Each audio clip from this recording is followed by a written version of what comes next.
Hey there, goblins. Welcome to Goblin Salvage Rights. My name's Robert. I'm Erik.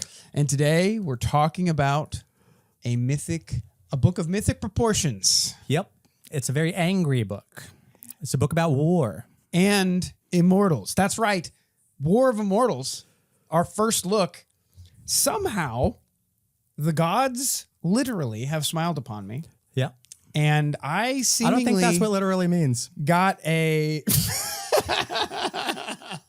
I seemingly got an advanced copy because I have the regular subscription. Right. But for whatever reason, many goblins will know that I rarely get my subscription on time, if at all. I got it like we're recording on the 25th of October. I think it's still October. Spooky month. We received the PDF, I think, on the 21st. It's crazy, right? The Even book a broken comes out subscription is right twice a year. The book comes out on the 30th. Yeah.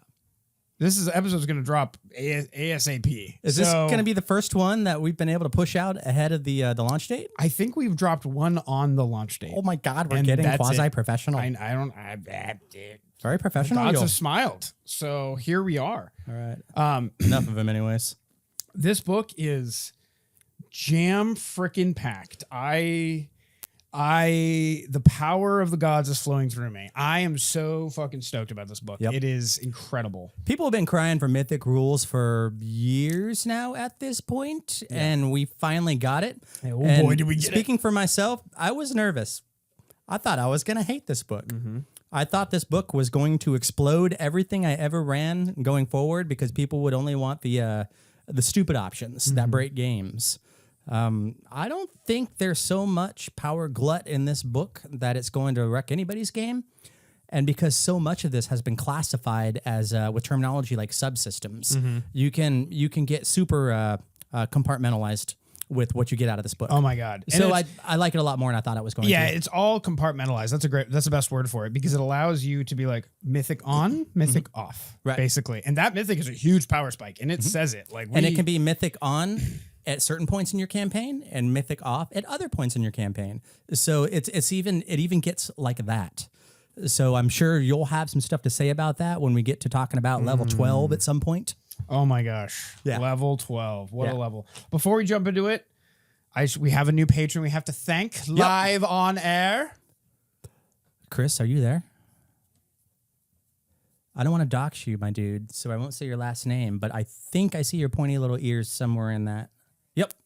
Chris, thank you for joining the tribe and contributing to our greater successes as we exit convention season and get back in front of the camera. Absolutely. As well as Brian. Brian. Brian? Yes. Oui, thank you. Yep. How do you say thank you in French? Oui. No, that's yes. Right? Merci beaucoup. Merci, Brian. Monsieur Brian. Thank you for your money. Yeah. I see your pointed ears too. I pity the gob. I pity the gob who speaks French. What the fuck are we doing here?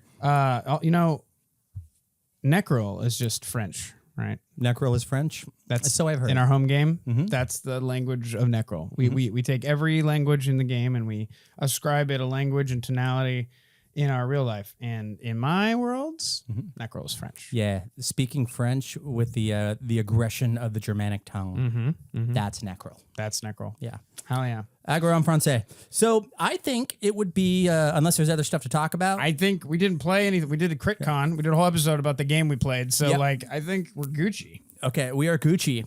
So this is a big fucking book. Yeah. There's a shit ton to talk about. And true to form, we both read through it. I heavily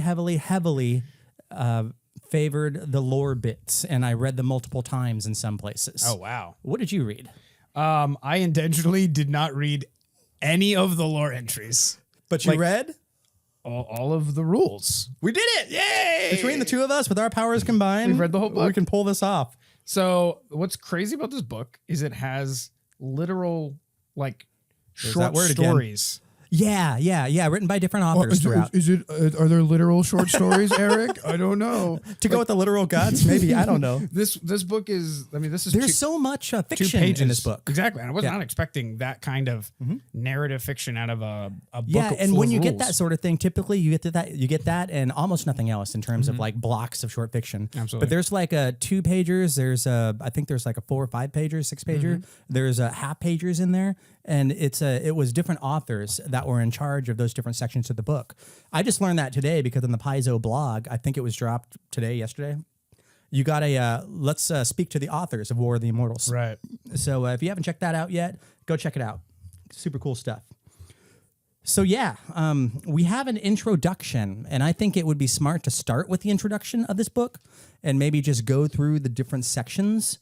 All I have to say about the introduction is if you don't want to read 250 pages of Mythic as a player or a GM, but you kind of want to see some material to see what an adventure looks like, there's 3 places you can go. I think right now they've dropped. One of them is the Adventure Path volume number 204, the Curtain Call Adventure Path called Stage Fright. It's the 3rd volume in the series. That's the one where shit really gets real. And spoiler alert, all of the APs kind of had the big bad guy art on the front. Norgorber, the god of lies and not lies, but murder and poisons and that sort of shit. My boy, my boy in black. Your favorite. He's on the cover. Do you fight? No, you don't fight. But there's something super important about Norgorber's entry in there. And that specific book is all about War of the Immortals. It's like, hey guys, we're here. This is a new chapter in Golarian's history. So that's the AP volume, $30 if you want to buy it. This module here, Pray for Death.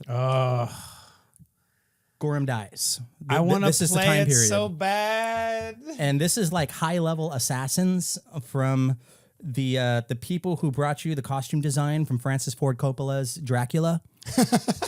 The meat armor, right? Yeah. The plate armor. Yeah. These little fuckers with their red mantis Sawtooth assassin sabers. Yeah. Cheesy as all fuck, but Red mantis assassons. They're but cool, they dude. got a spot in my heart by this point. Same. Anyhow, that's a high-level singular module where you get to see, like front and center, Achakek, I can't remember how to say his Achakek? Yeah, something like that. Achakek? Whatever. A lot of consonants in that guy's name. Like the god of assassinating other gods. Yeah. The god of assassins. Yeah. He's the god of assassins. Yeah, I guess so. I forget how fine that line is, but yeah. So there's that. And if you don't want to shell out all that money, like for $5 or $6, there's a Pathfinder Society module, No 6.2, called Rain Falls on the Mountain of Sea and Sky. And that is the entry point into War of Immortals for PFS. So you can just spend a couple of bucks and get immersed, baby steps, dip your toe in the water, this big old honking book without Do you know what getting level intimidated. that is? I don't. I should have looked it up, but Okay. I just assume they're all like 1 through 4 because most of them are. Gotcha. But there's been a bunch of them that have been kicking up into the mid levels lately.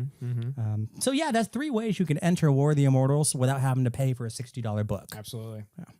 That's all I got for that. Let's talk about this glossary. All right, the table of contents, the TOC, Yeah, as Erik the likes to TOC. call it. So we have Legendary Heroes, Chapter 1. Yep. This covers the 2 new classes. 2 new classes. Animist and Exemplar. Yep. They surprised the hell out of me. Then they have Servants of Power, Chapter 2, which is the Nephilim heritages, all of the new archetypes that aren't mythic. Yep. So we've got Nephilim lineage, which is like a new heritage. It's not an ancestor, it's a heritage. Right. The Animist subclass, the Exemplar multiclass, the Avenger, the Blood Rager, the Senshal, the Vindicator, and the Warrior of Legend. And Each of those are archetypes, not full classes. They're class archetypes. Class archetypes. Yeah, exactly. So they replace large sections of the class you're playing. Yep. I will let you know right now, just at the top of the episode. It's been a while since we've talked about that. Yeah, they've been saving it up. The Exemplar is the replacement for the Inquisitor. So we're not getting an Inquisitor. This is pretty much... Exemplar is not that one. It's the Inquisitor was built into the Vindicator, I think. We'll get to that point. Okay, That's sure, in my sure, notes as well. anyway. Yeah. But a lot of the classic, not Unchained, but the combo. A lot of the combo. The first edition, classes, like, what do you get when you squish a monk with the rogue together? You get. Well, this new I one. guess the Inquisitor was in the APG, the original APG. But anyway, a bunch of the classes that they're not going to bring to the game, they turned into these class archetypes, which I think is a smart move. It's the best way to do it, honestly. It's a perfect balance of giving the people who want to play an Inquisitor or a Blood Rager the thing they want without bloating the game with a billion classes. Yeah, and I know some of you out there in Goblin Town on the Discord have been like, can we please get an Inquisitor, or how do we make a thing in second edition? So it's like that much closer. Jumping it. Chapter 3, Myths and Legends. Basically, this is the Mythic rules. This is my section. The core of the Mythic rules. And then we get into Paths of Immortality, which is the Mythic archetypes. Yep. Which start at level 12. Spoiler level alert. 12 is a big deal in this book, so you'll hear us come back to that a number of times. Absolutely. It's a huge turning point.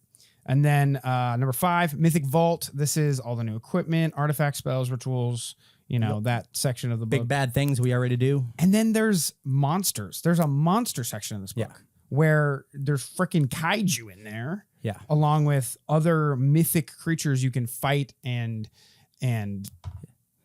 claim your mythic power from, and it's dope. Specifically, I think the ingenious thing about this section number 6, is they give you the number of archetypes you can have. I forget how many of them there are, 4, 5, or 6, whatever.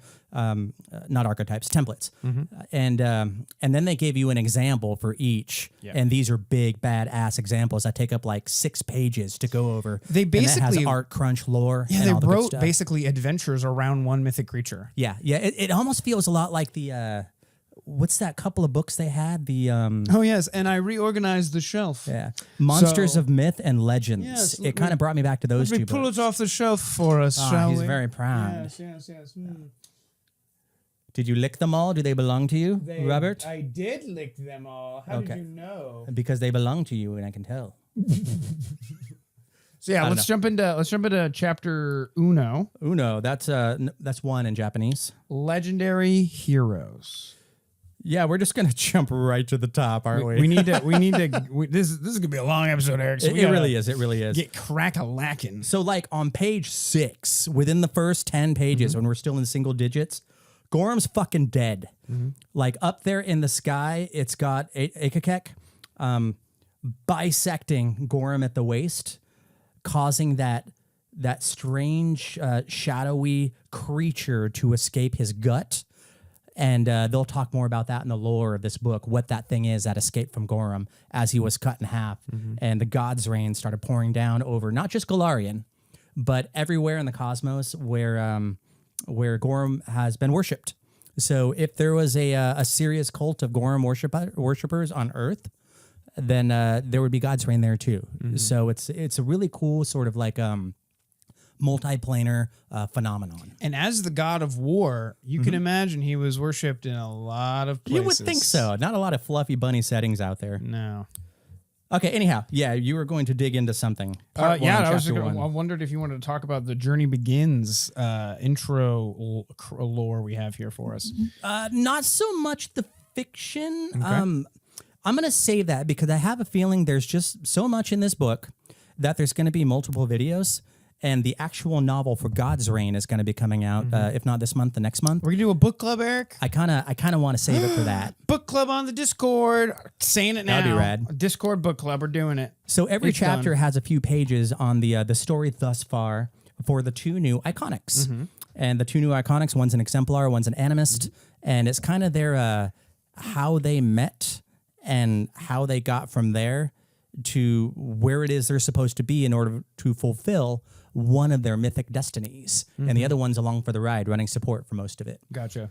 So we could say that for later. So the Animist and the Exemplar. The Animist, just to classes. TLDR it for you, is a caster, and the Exemplar is our first ever rare class, who is a full martial. Yeah, and this is a flexible caster.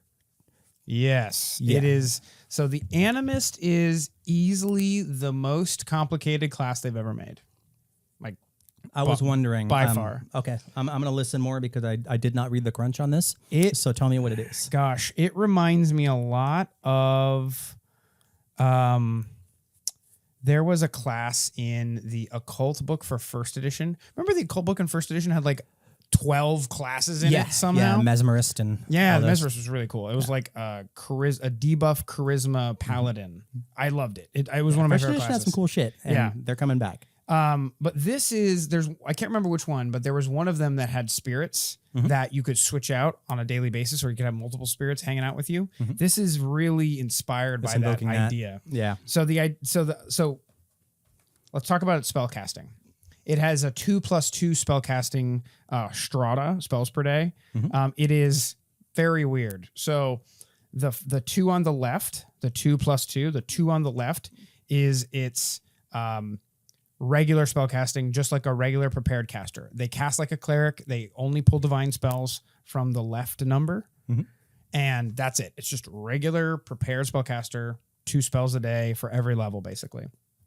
And then the one on the right is very, very interesting. So you basically get to commune with apparitions that are these spirits of not only nature, but of the world. They're individual spirits of people, but they're also like the ideas in culture and stuff like that. They represent... They're very broad ideas. They specifically didn't call them ghosts or spirits. They call them apparitions, which is going to be cool when we start talking about our Patreon offerings over on Patreon. Exactly. Because we've got illusions that can double for what this is doing. Exactly. So you can kind of reskin a lot of this stuff for your own settings, and it still works because they're apparitions, not ghosts. So an apparition gives you a skill. They give you a list of spells. So one spell for each level, 0 to 9. They give you a focus spell, and then they give you an avatar form that you eventually get to cast at 20th level or something like that. Are these all the mythic spells we've been hearing about? Is this the category we're drawing from, or are we still drawing from? No, these are normal spells. Normal spells. This is a normal class. It's a common class. The Animist is common. It's not even uncommon. And so we're not even talking mythic yet. We're not even talking mythic. We're not even going to talk. This is crazy. We're not going to talk mythic until we get halfway through this book. I know. The first half of this book has nothing to do with mythic. Yeah. You might say that the Exemplar could be mythic, but it's not even mythic. It's just a rare class. It could live fully outside of the mythic rules and be perfectly fine. Yep. So the idea here is that you're a cleric who can cast 2 spells per day, and because they are a wisdom-based caster, and then you can, every single day, you can commune with apparitions, and you literally can pick 2 of 10 different apparitions that all have short spell lists, 0 through 9. They have lore skills they give you. You pick 2 of them. You get to get all that stuff. So you're the 2+2, the latter 2 spells you cast a day for each spell level come from the 2 spell lists of the apparitions you've communed with. Yep. And then you pick one of them to be your super apparition, the one you're actually close to or whatever, the empowered one. Grandma's ghost or something. They have a word for it. And the empowered apparition is a special focus spell that you get to cast. So the reason it's the most complicated class I've ever made is because you not only do you have a huge wide variety of options to choose from, but you can change them every single day, which is very overwhelming. Not a starter class. It's nowhere near. They probably should have even called it uncommon because of how much there is here. I can't think of any other class that demands this much from you, because not only do you have cleric spell casting, so you have the whole the whole list from the religious spells to pull from and change every single day because you know all of them. And then you also have to pick 2 apparitions to commune with at the beginning of every day. That'll give you different different skills. They'll give you different access to different spells. And then a specific focus spell, and they're all pretty decent focus spells too, and useful in different situations. So it's a very wrinkle brain kind of class. It's up there with like I can see that. Yeah. almost like an alchemist, except the alchemist has constrained choices because they have a limited list of potions and craftables that they get to craft. So I'd argue that this is even more wrinkle brain, if you will, than an alchemist, which is I kind of think so. intimidating. Yeah. The It's way it pretty was intimidating. phrased in the book, and I'm just going to read literally verbatim what I saw here. The Animist is a versatile divine caster who bonds with apparitions, gaining access to magic and adjusting their capabilities based on the type of apparitions they choose to attune to. So it's that adjusting back and forth from day to day that just creates that wide variety. And I don't know if I could enjoy that personally. Like speaking for me, that's a lot of head in the game Pathfinder, and It's a lot of headroom. it is. It just requires a degree of focus that I'm not accustomed to seeing at tables in my experience. So the interesting thing about the Animist is we haven't even talked about their feats. So I will say, as you go down the feat progression in the class, the feats do push you towards making certain apparitions your daily drivers on a regular basis. But that doesn't stop you from ever switching them out. Okay. That's kind of like what I imagine the gameplay loop end up being is like you have some preferred apparitions you go to all the time. But if you're transported magically to a new land because of some hook in, some left turn in the story, and all of a sudden you need like warfare lore the next day, you just commune with that apparition and now you have warfare lore. Nice. Which is crazy. So I have a question. You play tested this class before it was even official. I did. Yeah. What percentage of it do you think changed? How different is it from what you did? Remember a lot. Oh, okay. But That's good enough for me. I remember it being very, very similar. Similar? Okay, cool. Yeah. It's basically like you only had like 3 or 4 maybe apparitions to choose from. Now you have 10. And the spellcasting was fairly similar to, if I remember correctly, which I probably don't, it's fairly similar to the way it works now. Gotcha. So all in all, it's a very heady spellcasting class. The only spellcasting tradition it doesn't get access to is arcane. So you will be able to cast divine spells all day long, religion spells. And then you'll also be able to cast primal and occult spells, depending on the apparition you choose. So That's pretty rad. Yeah, and some of the spell lists are really good. I took pretty detailed notes for all of the options here. Oh, God, I totally forgot. Thank you, notes. Thank you, Prior Robert. It also comes with 3 subclasses. So Yeah. I love calling them subclasses, even though they aren't. It's kind of an homage to 5th edition because that's what 5th edition is all about, is a subclass. Pathfinder, some classes have subclasses. Other classes, like the fighter, don't really have a typical subclass, but they do have an obvious chain of feats that you want to take because they all kind of build and stack on each other. So let me jump into these subclasses real quick and just talk about them real quick. There's the liturgist, the medium, the seer, and the shaman. That's right. The shaman was a name of a class in the Classes Combined book we got in 1st edition. It has now been rolled into the Animist. So we're almost definitely not getting a shaman in the future, which is fine. So the liturgist gets synergies for sustaining spells, which is really cool. They're like a sustain caster, so they can cast a lot of things like summons, especially, and sustain them by getting sustains for free and things like that. Very reminiscent of the witch. The bard animists. Then we have the medium. I wrote here.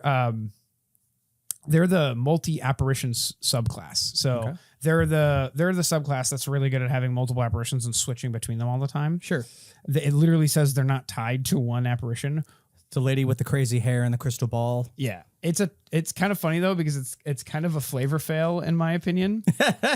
Because I'm gonna find it here. The medium flavor fail, and they're in the description of the first feat. So if we go to the medium, the Invocation of Unity, the first level ability you get as a subclass, you get a 1st, a 9th, and a 17th. So realistically, you get 2 abilities and one you'll never play. But the first level one gives you a free 1st level feat, basically. And that feat is called Relinquish Control. Okay. All right. So again, let me just remind you, the medium, you are particularly good at acting as a conduit for spiritual energy and tend to associate more freely with a wide range of apparitions, although you tend not to form a deep bond with a single apparition that other animists often shallow and wide. develop. Shallow and wide, right? Keep that in mind. Shallow and wide. I'm going to find the feat. Relinquish control. The first sentence. Your apparition takes over and shields you from outside influence. Until the start of your next turn, you gain +4 status bonus against saves, against spells and effects you give that give you the controlled condition or attempt to influence your actions. However, only actions you take are recall knowledge, step, strike, cast an apparition spell, cast a vessel spell, sustain a vessel spell, or use an action that has the apparition trait. You gain a +2 circumstance bonus on all recall knowledge checks made using lore skills granted by your attuned apparitions. Sounds pretty straightforward, right? Okay. And this makes sense given the context of the medium, you know, sorry, not the medium. Yeah, the medium. There are a bunch of like multi. And then we get to the special. The feat requires a particularly strong bond with a specific apparition to learn. What? Okay. But you just said that they don't have strong bonds. Right. Choose one apparition you have access to. Once you learn this feat, you must always choose that apparition as one of your apparitions you must attune to each day. Okay. I'm clearly missing something. Is there anything in the tags? You're that not might... missing something. That's the problem. Okay. It's like a weird contradiction in the book. I don't know if this is an errata issue or what, but like the special, this is one of the weird moments where like very clearly the meat and the potatoes don't taste good together. You know what I mean? Like they're supposed to, but for whatever reason, they basically say the opposite of each other. And that really threw me for a loop when I was reading it. Okay. Anyway, I just really wanted to point that out because that is this is an anomaly in a book of this caliber. And it really threw me for a loop. Okay.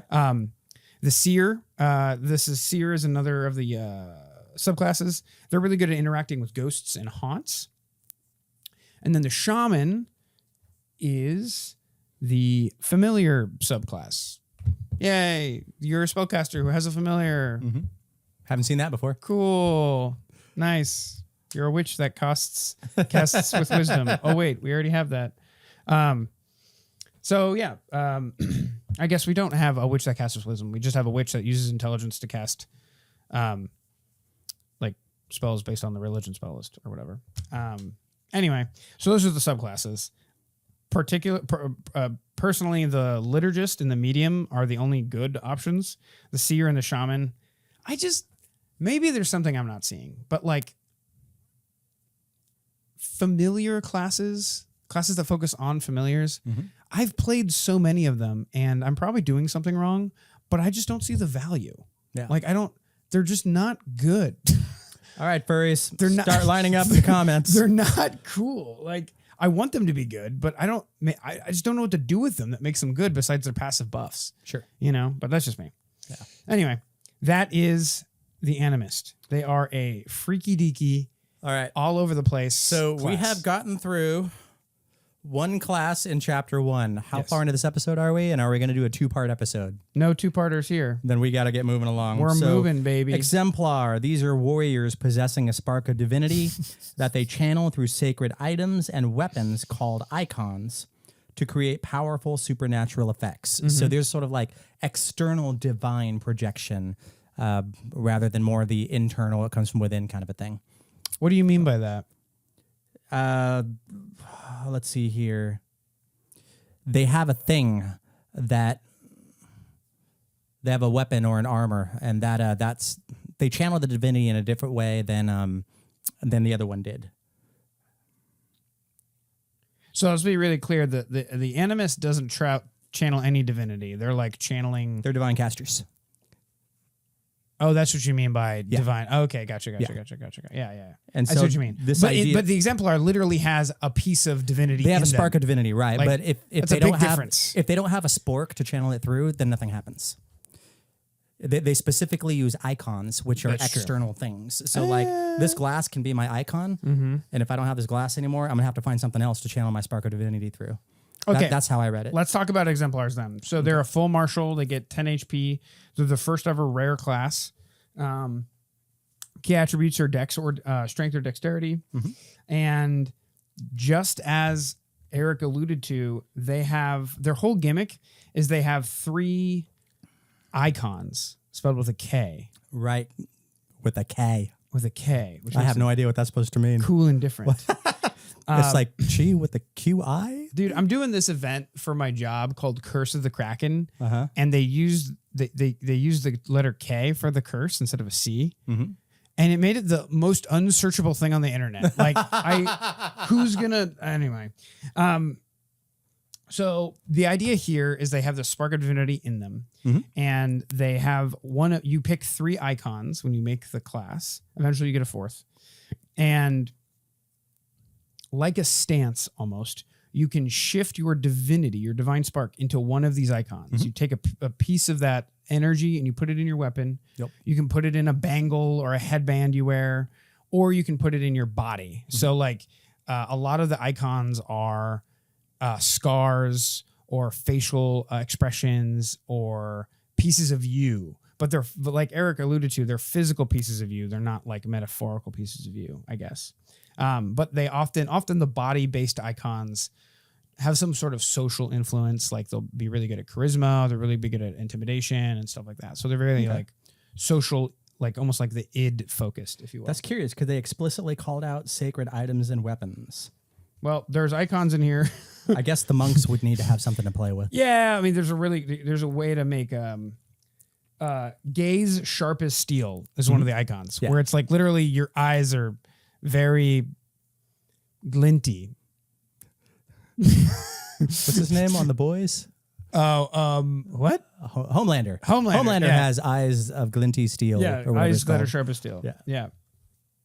So the idea here is you're this epic hero. I love that they chose like this badass Pacific Islander dude. Yeah, Polynesian warrior. Yep. Who, I mean, I watched Moana. This is clearly the guy from Moana. That's obviously where they took this from. Come on, right? They have to, right? It's just like the awakened raccoon is actually Rocket. I'm with you on that. No, Erik. We went over this in the comments of that video. I clearly won. Anyway, so this class is really interesting. The rare tag means that it's more powerful than usual, and that is absolutely truth. The gameplay flow here is that you have these 3 icons. You put your spark into one of them, and then you use a superpower from that icon, and then it gets transferred. Once you use the superpower, it jumps to one of your other icons. So you basically do a rotation between all 3 icons. Yeah. Or back to back between 2 icons. Yeah. And have like a little combo rotation there.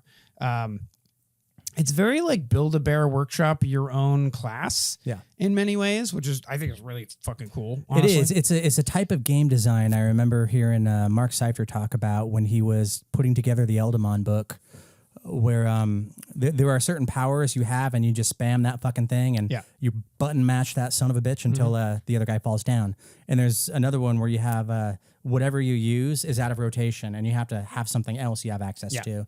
And it's that rotation that makes it interesting. I've got some board games like that. Yeah. And it just creates a very different experience. It's very World of Warcrafty, and that's what it makes me think of. Yeah. Which honestly is hilarious because these are the same complaints everyone had of 4th edition D&D, and it flopped. Yeah. But like here we are, literally reinventing 4th edition, and everyone loves it. You know what I mean? Like, no, this is 4th edition. This is 4th edition. This is 4th edition. Yeah. This screams 4th edition. I want to know what you think. Which is not bad. Like 4th edition had some excellent mechanic design, like combat mechanic design.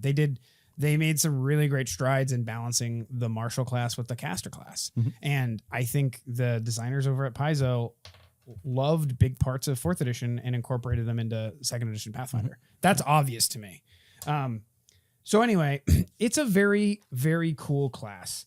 You do a bunch of spirit damage, and you can also take a feat at like 1st level that allows you to turn that spirit damage into like an elemental damage. So you could be fiery and stuff like that. This is the class that lets you get to play all of the like warriors of Greek mythology, of obviously Polynesian mythology, but like all of the great mythologies of the world. They really did put one icon that's like iconic for lack of a better term. King Arthur and Excalibur. From a bunch of different cultures. You know what I mean? They have a sword, like one of the great pictures they have on page 44 is a sword and a stone, except the sword is a khopesh. Yeah. Which is fucking awesome. Yep. You know what I mean? That's just like a twist nice, I didn't expect. Small little twist. Exactly. So let me read off some of the names of the icons just to give you an idea and a taste of what's the kind of character you can make. Remember, you have a weapon icon. There's 3 types. You have a weapon, you have a worn item icon, and then you have like a body icon. I think they're literally called no, they're just called, they'll have the icon tag. But anyway, weapon icon, worn icon, body icon. 3 different kinds of icons. So just to run through my list, because I know Erik does want me to wax poetic about no, I just don't want a 4-hour video, and it's going to be so easy to do that. Yeah. So a lot of these abilities are really good. We've got things like, let's see here at the very top. I also found another typo in the book that I don't know if it was intentional or not, but one of the sample exemplars has an icon that isn't listed in the book, which I thought was really interesting. Interesting. Yeah, so it made me think they cut it or they renamed it. I couldn't tell. And then they forgot to change the text. First printing, you guys. Yeah, That's what happens. I'm proud of myself because I'm not normally the guy who finds these things. Like that's not my thing. You know what I mean? Eye-catching spot is one of them. It's the first one I wrote down. So you have an imminence and a transcendence ability. Game design talk. I know they love coming up with cool names for all their cool different abilities and codifying them and creating like a code name or a category for these abilities and then creating, abilities within these categories. But like, it's going a little too far, guys. I think we need to, I think imminence they've been at it for a while and now. transcendence. Like this is getting to the point, like this is like modern band naming. What page are you on? 44? 44, yeah. Okay. So eye-catching spot, it's a body icon.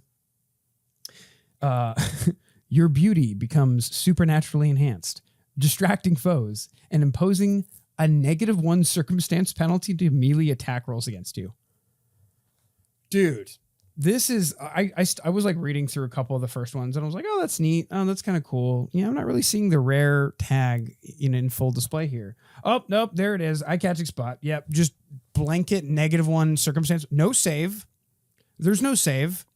Just everyone is harder to hit you. Okay, that's cool. And then its transcendence is like an AoE overwhelming will save that leaves people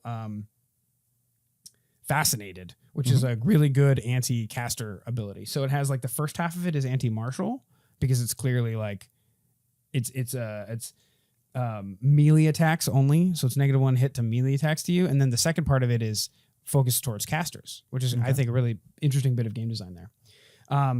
Another one I want to talk about specifically is Mortal Harvest and Shadow Sheath. And I won't talk about any more. I promised, Erik. I won't talk about any more.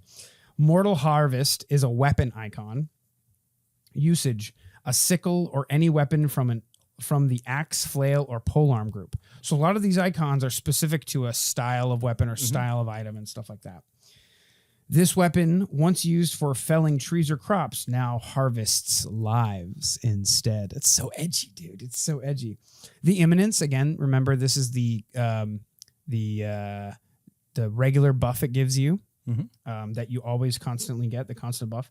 The Mortal Harvest deals 1 persistent spirit damage per weapon damage die to creatures it strikes. Wild.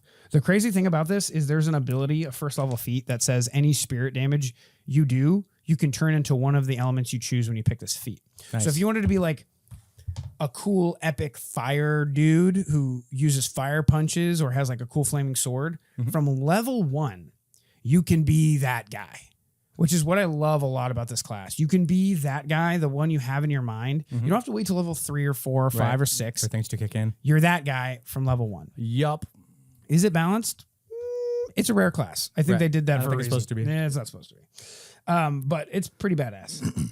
And then the transcendence is just like your previous action. It's a 1-action transcendence. Your previous action was a successful strike with Mortal Harvest. Time seems to lag as you blur across the battlefield, deciding the fate of many Robert's bad at reading. Dyslexia. Come on. Deciding the fate of many a moment. Okay. All right. Using my finger. Stride up to half your speed and make another melee strike with Mortal Harvest again against a different creature. The strike uses the same multiple attack penalty as your previous strike, but counts towards your multiple attack penalty as normal.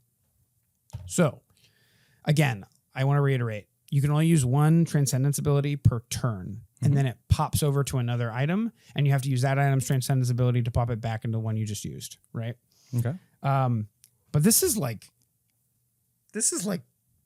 double strike. This is like the best level 1 fighter feat there is in one of these icons, except you get to move in between the attacks. So you get to hit someone and then use another action to stride and then strike again and not changing your BAB. So you're hitting at full BAB and then you're hitting at full BAB. And then your third attack is at, -10 BAB. I keep using BAB, but you all know what I'm talking about. Right. It's grognard words. Grognard words. We should make shirts that say I speak grognard words. So anyway, that's just a really powerful ability. I wanted to point it out, and it's fucking cool. So the last icon I want to talk about is another weapon icon. It's called Shadow Sheath. This is the icon that really opened my mind and my eyes to what the possibilities for this whole class are. Ooh, it has the extra dimensional tag. It's fucking cool, man. With an infinite array of darts, throwing knives, or similar weapons, you never need to worry about being unarmed. You can spend 1 minute to load a weapon meeting the Shadow Sheath's usage requirements into the sheath, which is hidden somewhere on your person. As long as the Shadow Sheath is on your person, you can interact to draw an exact copy of the weapon from thin air. These copies, not thick air, only thin air. These copies retain the runes and abilities of the hidden weapon, though if you use any limited use abilities, they count against the weapon's normal uses. A copy disappears shortly after leaving your hand. So this effectively gives you the returning property rune on your weapon, except you don't have to have returning property rune, and it's totally badass because you pull it out of thin fucking air. Right. Not farty air, but thin air. No clear thick air, no farty air, only thin air.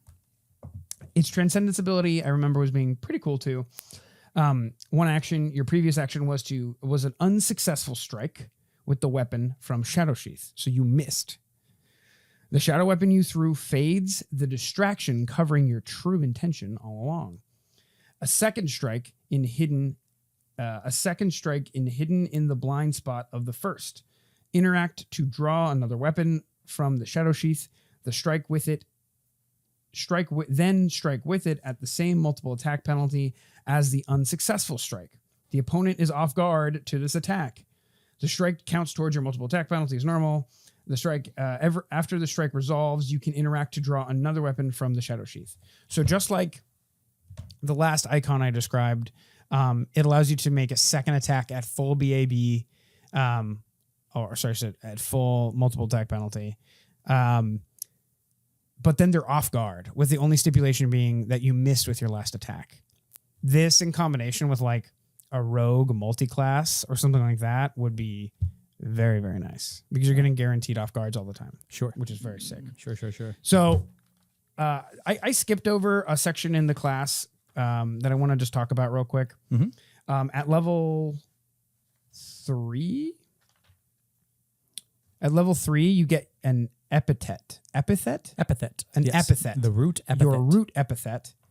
And then at level 7, you get your domain epithet. And then at level 15, you get your sovereignty epithet. And what's cool is these are like, let me say them and you'll know exactly what I'm talking about.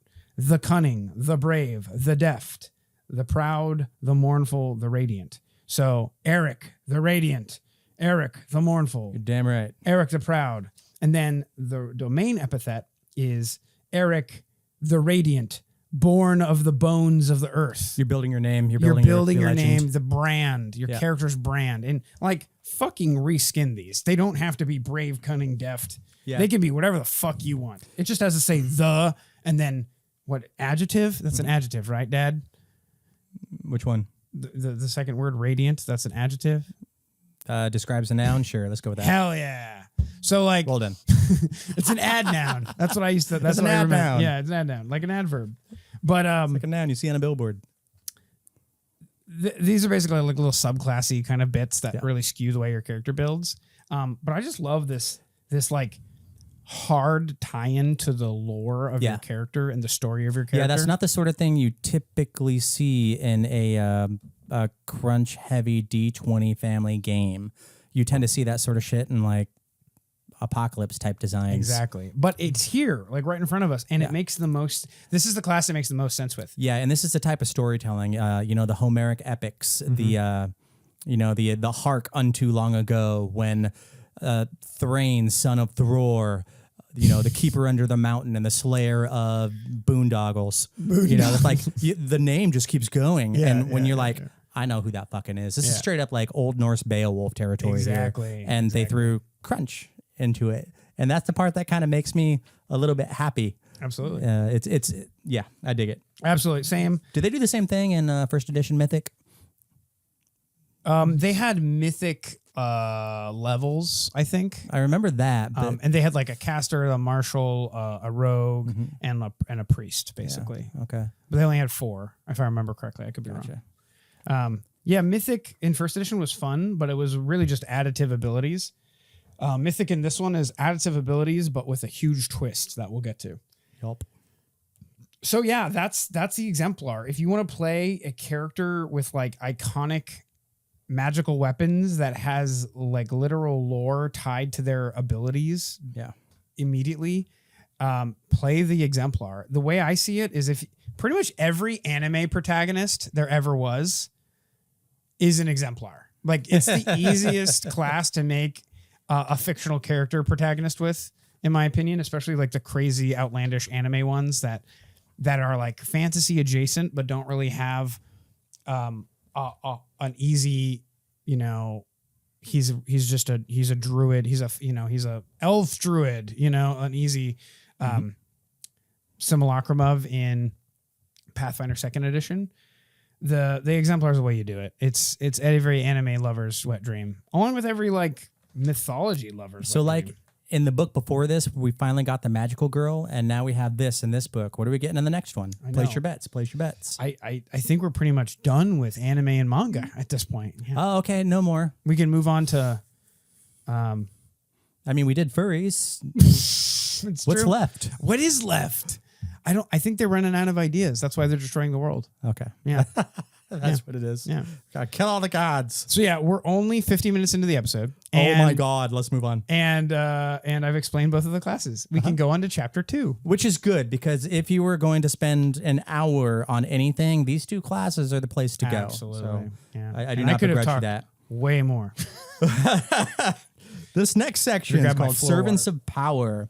In here, we go over what did we call them? It wasn't a heritage. It was a lineage. That's the Nephilim. It's a new type of heritage you can play. And then a cluster of class archetypes. So I'm just going to read them off. The Avenger, class archetype. It transforms your rogue into deadly slayers dedicated to a deity's cause. Fucking badass. All of these things are going to be, divine-centric because, hello, War of Immortals. Not all of them. The Blood Rager isn't divine, right? Blood Rager class archetype allows barbarians to claim the power of extraplanar fiends and magical beasts by devouring their blood. Fiends being extraplanar. Okay. That's the divine link. You got me on a technicality.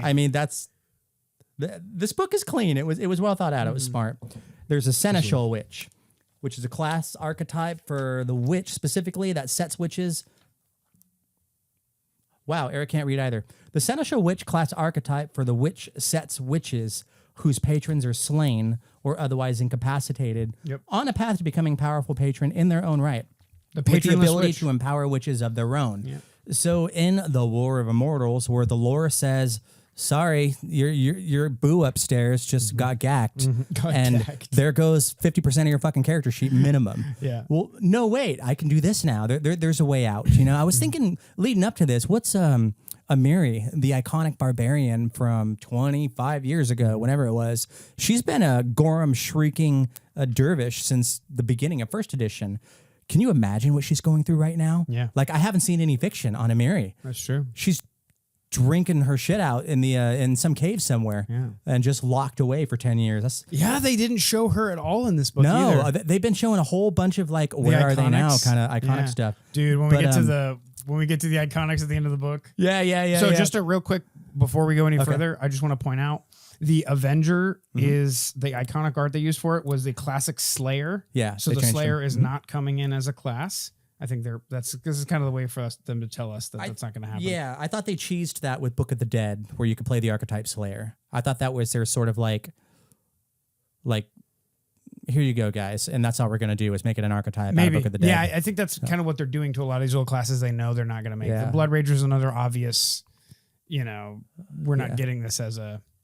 We're not getting this as a Cavalier as a class. Cavalier.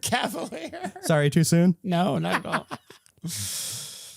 So they changed Vindicator. Yep. Yeah. Vindicator is the Inquisitor. Yeah. I love her art so much. So the Invisitator. The Vindicator class archetype for the Ranger class transforms the Ranger into a skilled divine infiltrator who specializes in hunting monsters and revealing enemies of the faithful. I don't know a ton about The Witcher, but I'm getting a little bit of Witcher vibes out of this one. Toss a coin to your Witcher. It's not Witcher at all. Okay. All right. No, it's not, unfortunately. So the Witcher is monster hunter with a divine connection. Yeah, the Witcher is like potions and monster hunting. Okay. This is a ranger that casts divine spells. This is Blood of the Christ and monster hunting. I'll give you the monster hunting. It's a flip coin of the same I'll give you the thing. monster hunting.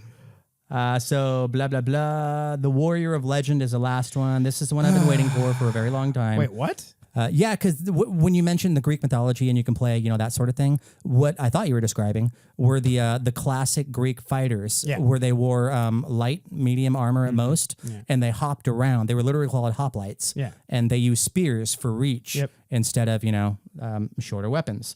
So definitely the more Achilles, I was going to say Achilles, This is literally based on Achilles. Yeah.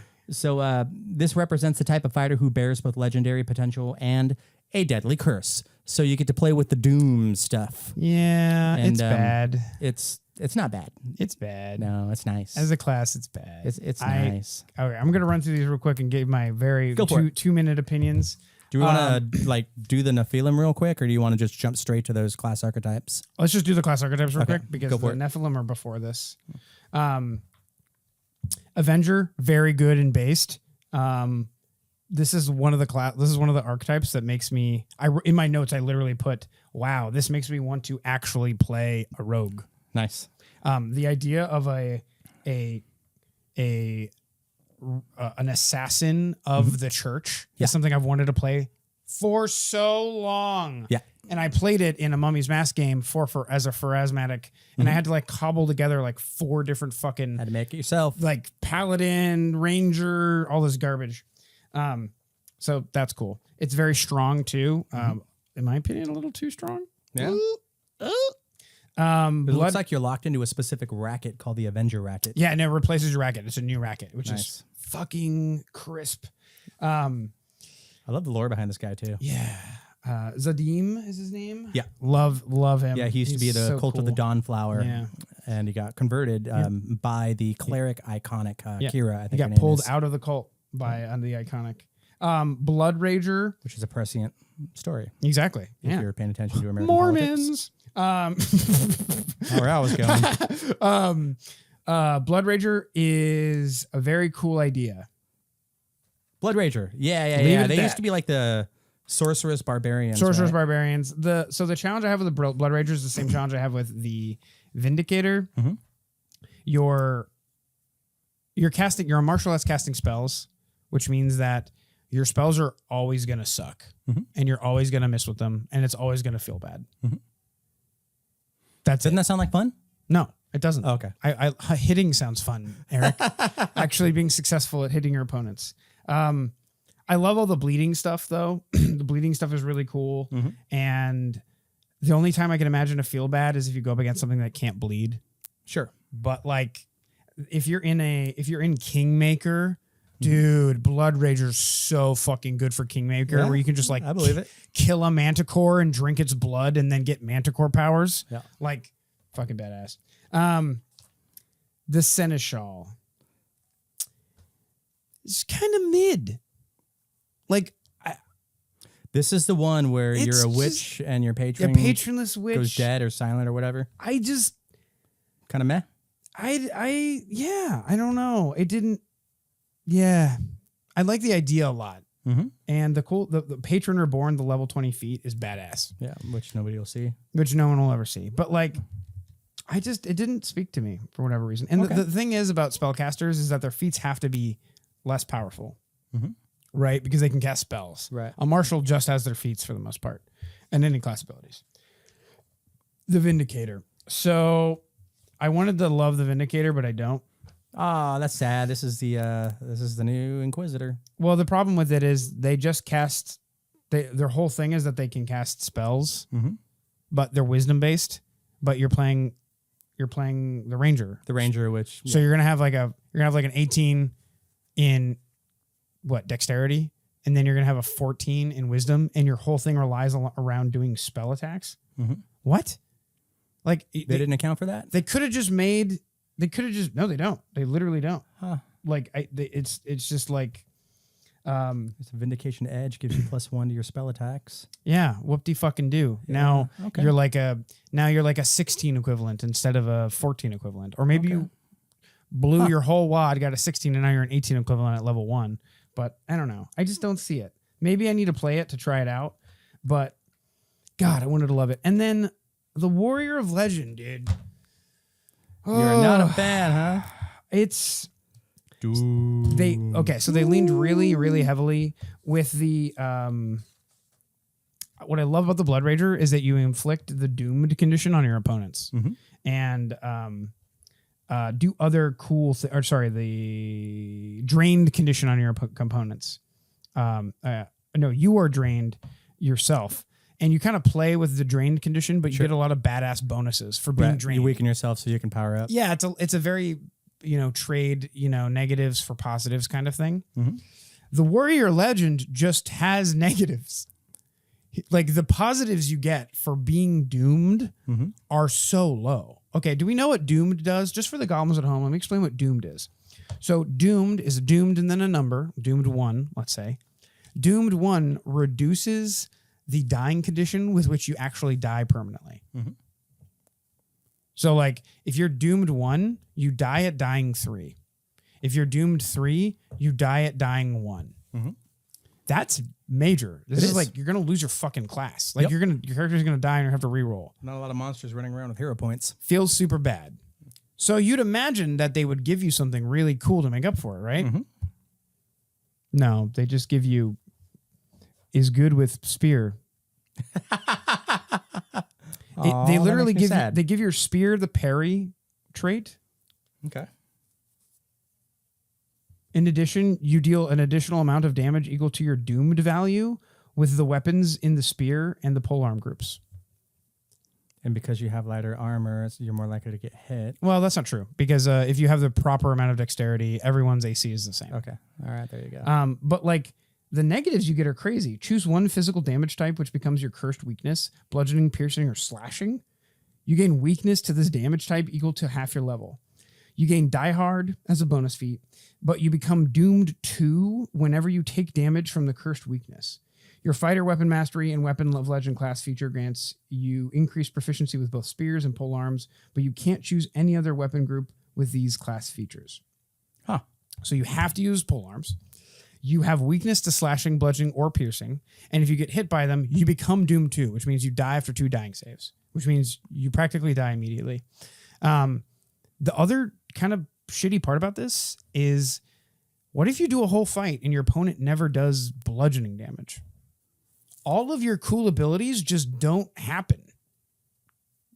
Like That does not sound awesome. that. Like why would anyone want to do this? I don't. You know, one of the cool things about doing this right now is I'm bookmarking in my brain things I want to circle back to, and this is definitely on the list. Okay, cool. Because I really wanted to like this thing, and I just read the lore bits. I didn't get into the Yeah. And like it plays around a lot with its doomed condition, like all of its abilities, piercing doom, level 8 feet. But like, what if you don't have the doomed condition? Can you And give you're- yourself the doom? No, the only way you can do that, what are you going to do? Hit yourself? I guess you could. I guess Achilles. Oh shit! I just poured water on my floor. It's okay. I just kicked my floor water. Don't worry about it. All right. I am not. It's just water. Everything's fine.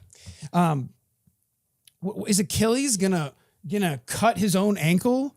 No. Just to get cool stabbies with his polearm? That makes no fucking sense. You know, so I wanted to like the class, but like if you don't have a way to make your mechanic on your own, it just feels bad. And the amount of buffs you get to make up for the doomed condition, one of the most severe and rare abilities in the entire game, is just like not good. There's nothing making up for this huge weakness. I was expecting like you get weakness equal to your level. Mm-hmm. Oh, sorry, half your level. You get Die Hard for free. Oh, fucking whoop-de-doo.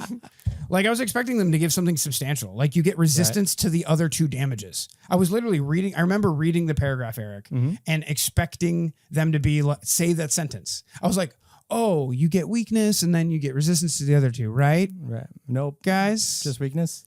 Oh, I'm just weak? Oh, wow, okay, well, I guess this next ability, Warrior of Legend Dedication Feat, is just going to give me something really powerful then to make up for it. And it never happens. Oh, I get parry with spears. And all right, I'm circling back to if reread that I'm one. doomed, I get 2 more damage. That's cool. All right, moving on. Okay. So anyway, you want to talk about Nephilim? Sure. There's not a heck of a lot to say about it. They're just essentially mortals that are affected by supernatural essences from the outer planes. Yeah. And that's a continuation of the whole God's reign thing where all this divine essence starts pooling down on the world wherever Gorum has been worshipped. And there's 2 different things that are raining down. One is the divine spark essence of Gorum. That's the raw divinity. And then there's, the red stuff. And wherever... What's the red stuff? Fuck. You gonna spoil it for us? Spoil the story. I didn't read it, and I'm not going to. No, I'm not going to spoil it just yet. We'll do that in another video. So I want to point out that the Nephilim are filling a very important missing hole in the design space. Mm-hmm. The Nephilim are the Aeon Bound, the Battle Blooded, the Fault Spawn, and the Protean Kin. Yeah. So Aeon Bound are lawful. Protean Kin are chaotic. Mm-hmm. The Fault Spawn are they're not like demons or fiends. Mm-hmm. They're like you bear a grudge inherited by a blasphemous Asura forebearer, and in your bloodline against particular deity of their works, you gain the Find Fault reaction. Mm-hmm. And then the Battle Blooded are like the children of Valkyries. Yeah. So they're not like remaking the Azamar and the Tiefling is my point. It's like there are parts on the alignment tree that they're kind of like underrepresented, representing in a heritage now, which is the reason I loved it. It's like, Azamar and Tiefling that already exists, but we didn't have like, but what if I'm like chaotic blooded? We didn't really have a good option for that. That was and it's also like you don't have to be blooded. You can just be exposed to like how they changed the kobolds from being just like little draconic sycophants to I'm gonna go have a sleepover in this cavern of oozes. They literally turned them from and lay an egg X-Men to Spider-Man. Yeah, something like that. Yeah, and you're not born with it; you're exposed to it. Sure. I dig it. Yeah, and that's cool because a lot of my concepts coming up when I was a kid was sort of like a magic giant fell down and died, and its essence just kind of like seeped into the world. And my character was hiking and came across it and slipped in a puddle of the goo, and now he has special things going on that aren't represented anywhere in the rule set. Right. So now they are. So that's all I've got to say about Nephilim. Sweet. So that's the first half of the book. Woohoo! Effectively, it's the new classes and the new class archetypes along with Nephilim. Mm-hmm. Next up is the mythic rules. Myths and legends. This is a section that contains the mythic rules and the Gazetteer, which is sort of like what's going on now in the world of Golarion as a result of these recent events. Do you want to talk about the Gazetteer? Sure. Yeah. So, Gazetteer, where the fuck are you? There's a lot. to the Gazetteer, and I'm not going to go over all of it. There's like, I don't know, 18 to 10 to 12 pages on it, and nobody wants to sit here and listen to that. So I'm just going to give you some highlights. This week in Golarion, the Starstone is in pain. Critters are targeting kidnappings to bring folks back to the cathedral in the city of Absalom. But the Grey Cloaks have managed to foil each and every one. We don't know why they're dragging specific targeted citizens of Absalom back to the Starstone Cathedral. But that Starstone is yelping in pain. So for whatever reason, that's going on. Demons want a demon lord. Mendev gateway spires to the outer planes have cropped up in Mendev. There's one for each outer plane of existence. There's gates at the top. That can't be good. It can only be bad. Technology awakens again in Numeria. Uh-oh, Razmir is being challenged. Shitty assistant coaches from the Knights of Lastwall take their team secrets to the other team right before the fucking Super Bowl. That's what's happening in Lastwall right now. I have not read the lore for this The yet. Opraki have lost access to the Onyx Road. The Belks and Orcs, well, you know, Orcs are going to Orc. Not much going on there. Ustalav has 5 curses running around where you turn into one of 5 different things, lycanthrope, you know, whatever. Bad hammer film critters. The Egyptian gods got fucking booted from the setting. I was very happy to hear that. Nethesian libraries have been revealed dating back to his mortal days before he ascended. But there is a shitty little Nethes priest who's guarding them from everybody, hiding secrets. Pale Mountain is rumbling again. It seems Zotani is in her dead state and moving around a bit, making a lot of genies nervous. Abendego got bigger. Morden Spire is on meth. Hermayans are getting draconically freaky because Nazi scientist Mankare the Gold Dragon is one evil motherfucker. Oh my god, dude, we have to post this online. The Red Manus assassins are infighting. All Gothus are gating to the final sea, whatever the fuck that Cthulhuid thing is. Nexian magic is getting Alkenstarred while the Monowastes are spreading their malignancies. And Geb wants to take advantage of this, but he's gobsmacked because the living plague has resurrected in his region hundreds of tax-paying zombies. Yeah. The undead are coming back to life. That's the one section I did read, and I figured you went straight there. Hilarious, dude. Jamal Rayans discover Scientology. The Sodden lands are now the little shop of fucking horrors. Mongamians are running food drives and writing dissertations. Oh a child mummy god got into the gun safe and is having bad thoughts about the kids next door. Oh my god. Free ship captains. Okay, look, they're pirates. Free ship captains are doing they're doing the orc thing. Pirates are going to pirate. Chilaxian statesmanship is still shitty. But that's what you get when you let your queen stack the Supreme Court and they roll back the 4th Amendment in search of war shards. Kintargo villages have gone Roanoke. Nidal got even more religion. And Isgari Ergothoan woman doesn't think it's fair that Asmodeus and Zonkuthon get all the political fun. So get ready to puke and rally, Isgar, because that's going to be an official Ergothoan stronghold very, very soon. Thessalonians are like, not again, as Rune Lords are like, nice. Anastasia's up to some fuckery I can't figure out, but there's a giant tree that most certainly is not Yggdrasil. Yggdrasil? The big fucking tree in Nordic mythology. Yeah. It goes through all the cosmos. It's certainly not that. It's certainly not Yggdrasil sprouted like a roided leshy. The cast from the island of Dr. Moreau got crusadey with the Mammoth Lords. Galt just can't get a breath and continue dodging magic guillotines again. And Andorand is cribbing notes from U.S. Cold War memos. Taldor is doing the same thing, but the memos are in Cyrillic.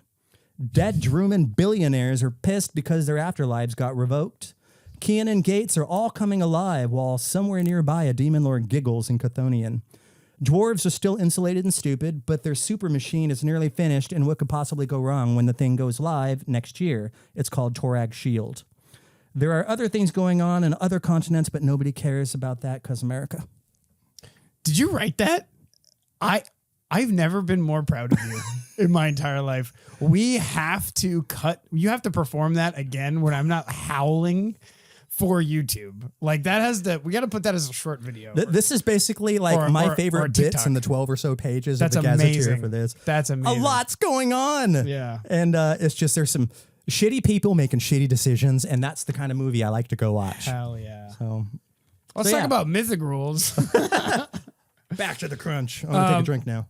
So, gosh, where to start? Erik, do you like hero points? I like the idea of hero points. Okay, cool. Imagine you got 3 hero points at the beginning of the game. Mm-hmm. And those hero points let you get, instead of saving your life, they let you get really, really good rolls and pretty much guarantee you crit things. It's an absolute design choice. Hero points are designed to help reduce your failure rate and to keep you from dying. Yes. Mythic points are designed to dramatically increase your success. Yes. And that's but that's not what it is. keep you from dying. But not keep you from dying. No, it's very specific. And you don't get both. If you're using mythic points, you're only getting 3 mythic points. You have no hero points. So if you're doing mythic rules, you automatically get the free archetype ability, the alternate rule that we all use and strive for or whatever, or tell people to use. It's also worth mentioning that this is a subsystem. Yeah. Mythic is a subsystem. So basically, you automatically get free the free feats at second level and every level thereafter, but they can only be spent on mythic feats. Every even. Every even. And when you're mythic, you get 3 mythic points. Generally, it's recommended that you do a mythic deed at first or second level to unlock this ability in the subsystem, but not necessarily. You can do it at 4th, 6th, whenever you want, and then your DM can just kind of like backlog the rest of your abilities up to that point. Sure. So you get 3 mythic hero points every game session. Yeah. And you get feats that allow you to spend those mythic points in interesting ways. Exactly, yeah. And those feats allow you to get back 1 mythic point if you do the thing they make you good at in the game. Yeah, it's a neat little feedback loop. Yeah. Where hero points, they just do that one thing hero points do. Your mythic points are basically batteries for certain spells you can cast, for certain, like you said, feats that you can trigger. There are certain mythic items that you have to expend a mythic point in order to activate the damn thing. So they're like little keys that turn into specific mythic doors. And we're going to see this using mythic points to unlock those doors a lot. Yeah. Because in a game session, especially our game sessions, 3 actions, like 3 things in a game session is pretty much all you need. It's just scarce enough for you to hold on to them, but just plentiful enough for you to use them. Right. So the last thing it's we the need should I or shouldn't I moment at the table. The last thing we're going to talk about is death and dying as a mythic character. So again, we said that these replace hero points. They cannot be used to make your death and dying, change your death and dying. Right. Or like it's so fucking hard to die as a mythic character. You don't need hero points. Exactly. So when a mythic character's dying value would reach an amount sufficient to kill them, usually 4, they instead increase their doomed value by 1 and stabilize at 0 hit points. A mythic character doesn't permanently die until their doomed value is 4. As normal, a mythic character's doomed value decreases by 1 each time they get a full night's rest. So if you think about it, you go 1, 2, 3, 4, and then you go 1, 2, 3, which is 7. Then you go up to 9, and then you go to 10, and then you die. So really, you have 10. Your character goes from dying 4 to dying 10. Yeah. If you think about it, this combos horridly with the fighter archetype. was waiting for that. Just gives you doomed 2. I just want to throw that out there. Yeah. But yeah, just racing towards obliteration. Love what they did here. The fact that they didn't just give you big static bonuses. Oh, wait, they did, Erik. They did just give you big static bonuses. So let's talk about what happens when you use a hero point, shall we? Okay. We all know about the system of proficiency in Pathfinder, right? And how you're trained in something, which gives you a +2 plus your level. Expert +4 plus your level. Master 6. Legendary 8. There's more. Mythic. It's a level after legendary. +10. Yeah. And it also counts as being higher than legendary for requirements that require like a trap to disable a trap that that requires expert and you're only trained. No. I spend a mythic point and magically my +2 goes to a +10 and I'm good enough to unlock the literal greatest locks ever invented and known in the multiverse. Right. And that's not a bad thing, right? It's a good thing. It's a good thing. It's a good thing. Yeah, because it's a type of storytelling Yes, exactly. that this rule set is attempting to capture. You know what this reminds me of? Warhammer Age of Sigmar has a tabletop role-playing game. And it is Age of Sigmar isn't grimdark. It's hyper high fantasy. It's ultra high fantasy where like literal gods walk among men on a regular basis. That's what this begins to remind me of. Okay. Like it's kind of crazy. Like I know very little about the Age of Sigmar. It's over the top, and so are the Mythic rules. This is really where you can throw those excuse me. Throw those sneezes. Throw those sneezes at your players, those big severe encounters at your players, and they can come out on top. Yeah. And that allows you to tell stories in big epic ways. Yeah. I am really tempted to put this into Kingmaker. I am so tempted. I am mum's the word on Edgewatch. Oh, but the problem is I don't know how I feel about adding Mythic, which already gives you extra feats that are super powerful on top of the free archetype variant rule. You can't, can you? Well, I thought it was an either or. It never specifically says an either or. It does suggest that what you're doing here is, it says it's, if I remember correctly, in the book it says it's similar to the free archetype variant rule, except that you only use it for Mythic. I've got to revisit that one because I thought I remembered something about it. Yeah, I could be wrong. I mean, we've had this book for like less than a week. Yeah. But stapling it on top of the free archetype would be a little crazy, I think, for the players. Yeah, I'm going to go ahead and just make the blanket statement that if you have the kind of players if you have the kind of table where your players are eager about subverting rule sets in order to leverage their own power, probably don't want to go do it. If you have a table like ours, where that's not the thing we do, you probably won't have to worry about some of the shenanigans that might pop up in like a tournament game or something. Yeah. That's just my knee-jerk reaction. Absolutely. But like the setting of Kingmaker lends itself so well to Mythic and games. like the lore of this book, War of the Immortals, with the different chapters and the story of Samo and Nahoa, that's the two new iconics. She's basically running support for him the whole way. And in Kingmaker, I would love to be the mortal while one of the other characters has the mythic thing going on. And I'm just running support. You know, I don't think we have a table where it's like, well, that's not fair. We should all be mythic. Right. No, just like fucking like if it was Edgewatch, which of the characters would be the mythic character? There's only one answer. And as a GM, I have to be more sensitive about that because you guys are playing. But like as a player, I get to say, no, fuck it. I'll be the normie. Yeah. Totally. And just give it to, you know, well, I guess the gnome witch isn't there anymore. That would have been a great one. Jacques? But, maybe. I don't know. Jacques is great being just a normal dude too. I mean, But, Jacques is like the normal dude. Maybe even douchebag. Amy. You know, just the mysterious drow from down under. That's true. Like, why is she here? What is she doing up here? That's a mythic trajectory. Slaying you know? dragons. So, And then our fourth character, you haven't met Austin. I have not met Austin because yet. we had and then so for as tradition, I'm running a Halloween one shot, but Austin can't make it to that session because his mom is visiting from out of town. fucking moms, they're the worst. I know, but like I don't blame him either. If my mom visited the town, I'd be like dropping everything. Big same. Absolutely. Big same. But like fucking moms. Ruining our games, Mom. You're ruining our games. Can't you play around it, please? Can't you just play in our games with us? Playing our games, Mom. It's just like a mom game. That'd be sick, actually. That would be rad. I'd love to watch that. Oh dear, is this what you're doing? Well, there's Dungeons and Dads, right? Why not? Like, right. Monsters and Moms. Oh, dude.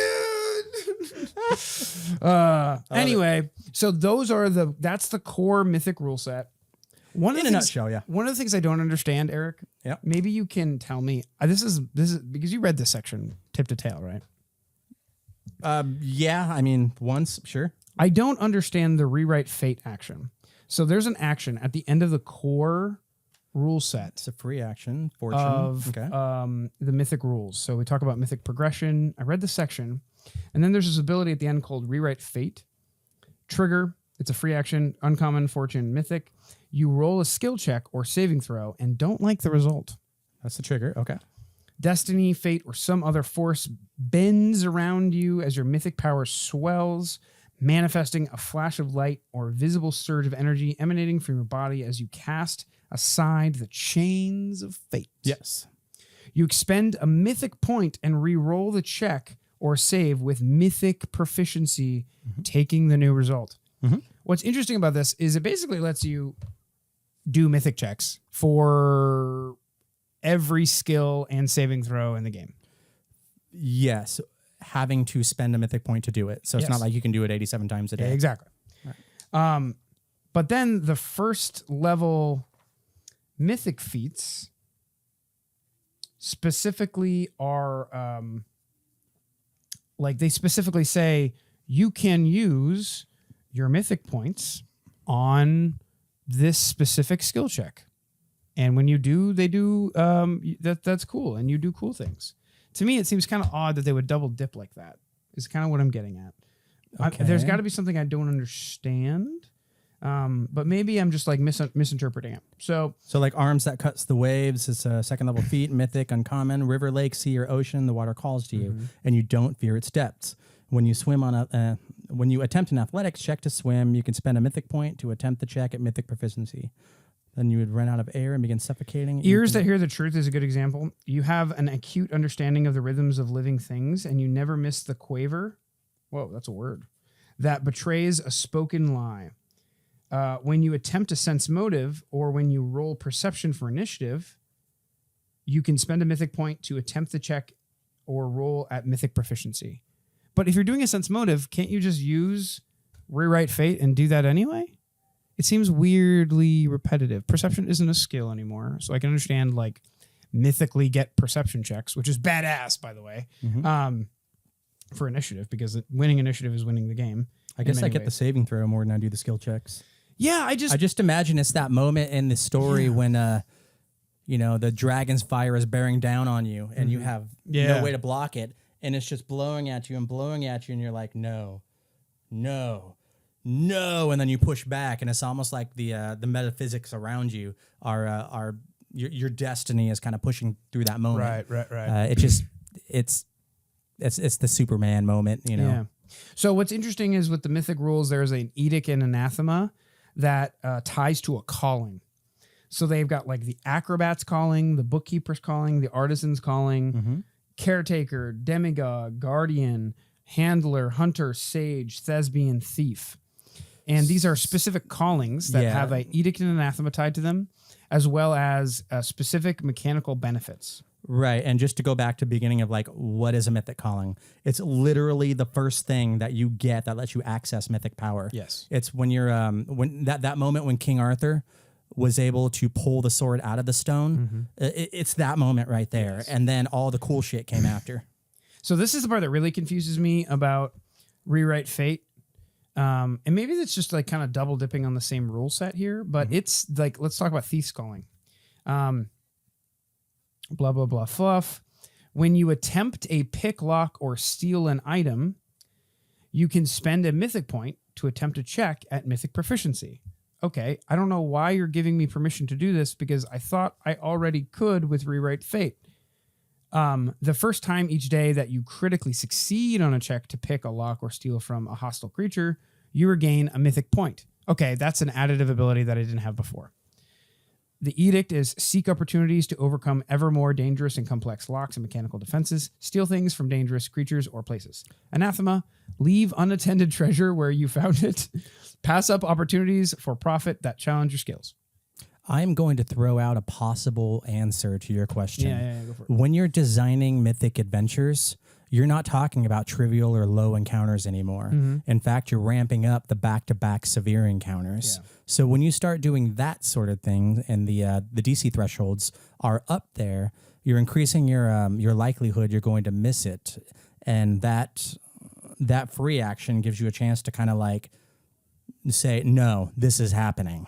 It gives you that second bite at the apple with that massive bonus where you can just sort of like Kool-Aid man your way through that DC check. And you only have 3 mythic points in a day until you start replenishing them.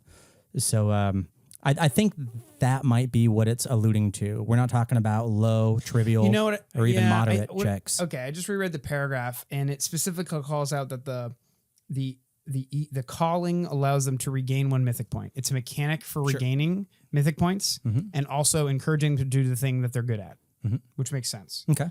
And it also gives them really good edicts and anathemas, which I love.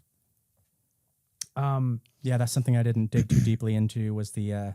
and I guess it allows you to use the mythic proficiency for that specific thing before you even roll the dice and choose to redo it. And it is a fortune effect. So, or rather, rewrite fate is a fortune effect, and the calling abilities are not fortune effects. Yeah. So if something were to get in the way of a fortune effect, you wouldn't be able to use rewrite fate, but you would be able to use your calling. Yeah. So I guess that is an important difference. Yeah, and I've never liked fortune effects like ever since PF2 was a thing.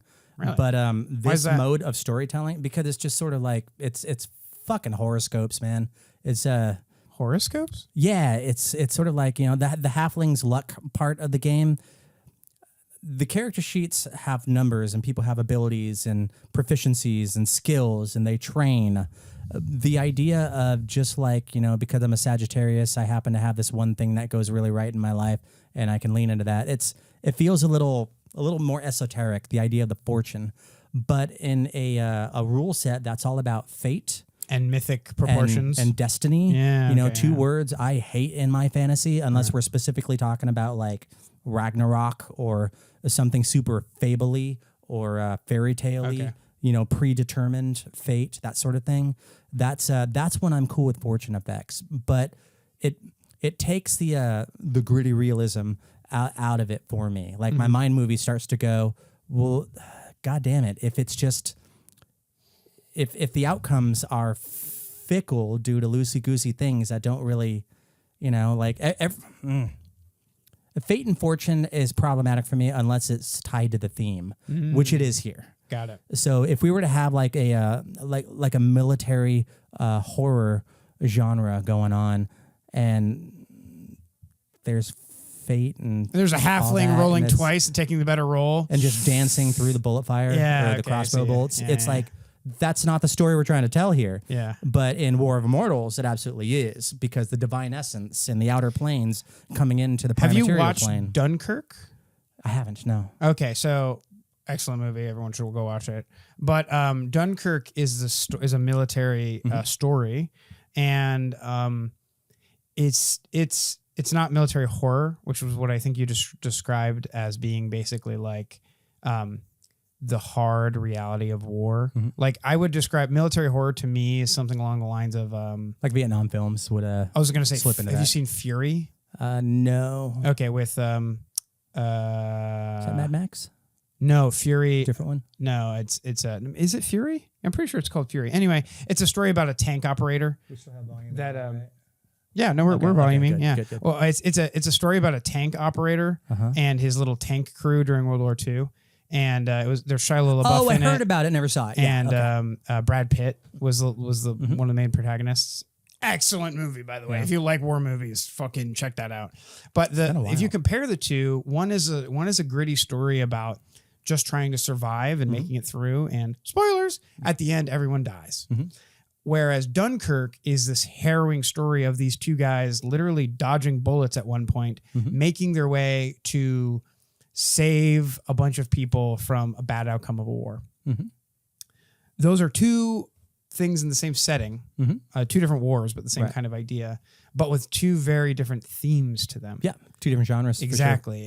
And I think that kind of that example really exemplifies what you're talking about. Yeah, the difference between and the trick is to get like 6 people around the table to buy into the same movie. Right. Yeah. Right. Yeah. And that's yeah, no, that's I'm going to stop there because we are going to do subsequent videos on this book, and we're going to dip into that as well.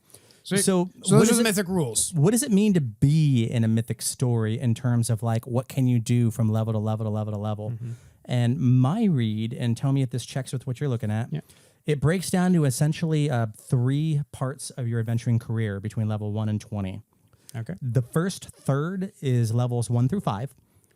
And the abilities mythic characters tend to gain at early levels, they let them apply mythic proficiencies only to skill and perception checks.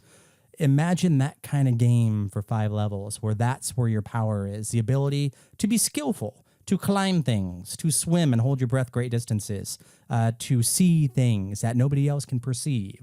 You know, that's kind of like low-level mythic stories. The kind of encounters you have, let's see here.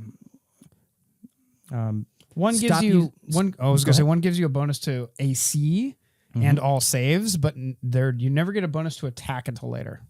You never get to use Mythic Proficiency. Right. That comes in a little later. So the kind of encounters you're going to find, they tend to be not trivial and very few low-level threat encounters. You still don't want to use extreme level, and you can kick up the severe level encounters, but not a lot. When you finally get up to 6 to 10th level, you start to gain access to your mythic feats that allow you to make attacks at mythic proficiency. So you stab really hard and that sort of thing. Blah, blah, blah, blah. Mythic counterspell? Exactly, right. And once you reach this threshold, the 6 to 10, you stop using trivial threat encounters entirely. Like they just don't even bother. You don't roll dice if it's a trivial threat encounter. If you're going to use low-level threat encounters, only use them in situations where you want the PCs to experience an easy triumph. Otherwise, don't make your fucking players roll the dice on low encounters. So it's supposed to be easy, exactly what it is. Avoid running multiple severe threat encounters without giving the PCs an opportunity to rest first. That's the expectation in a mythic adventure.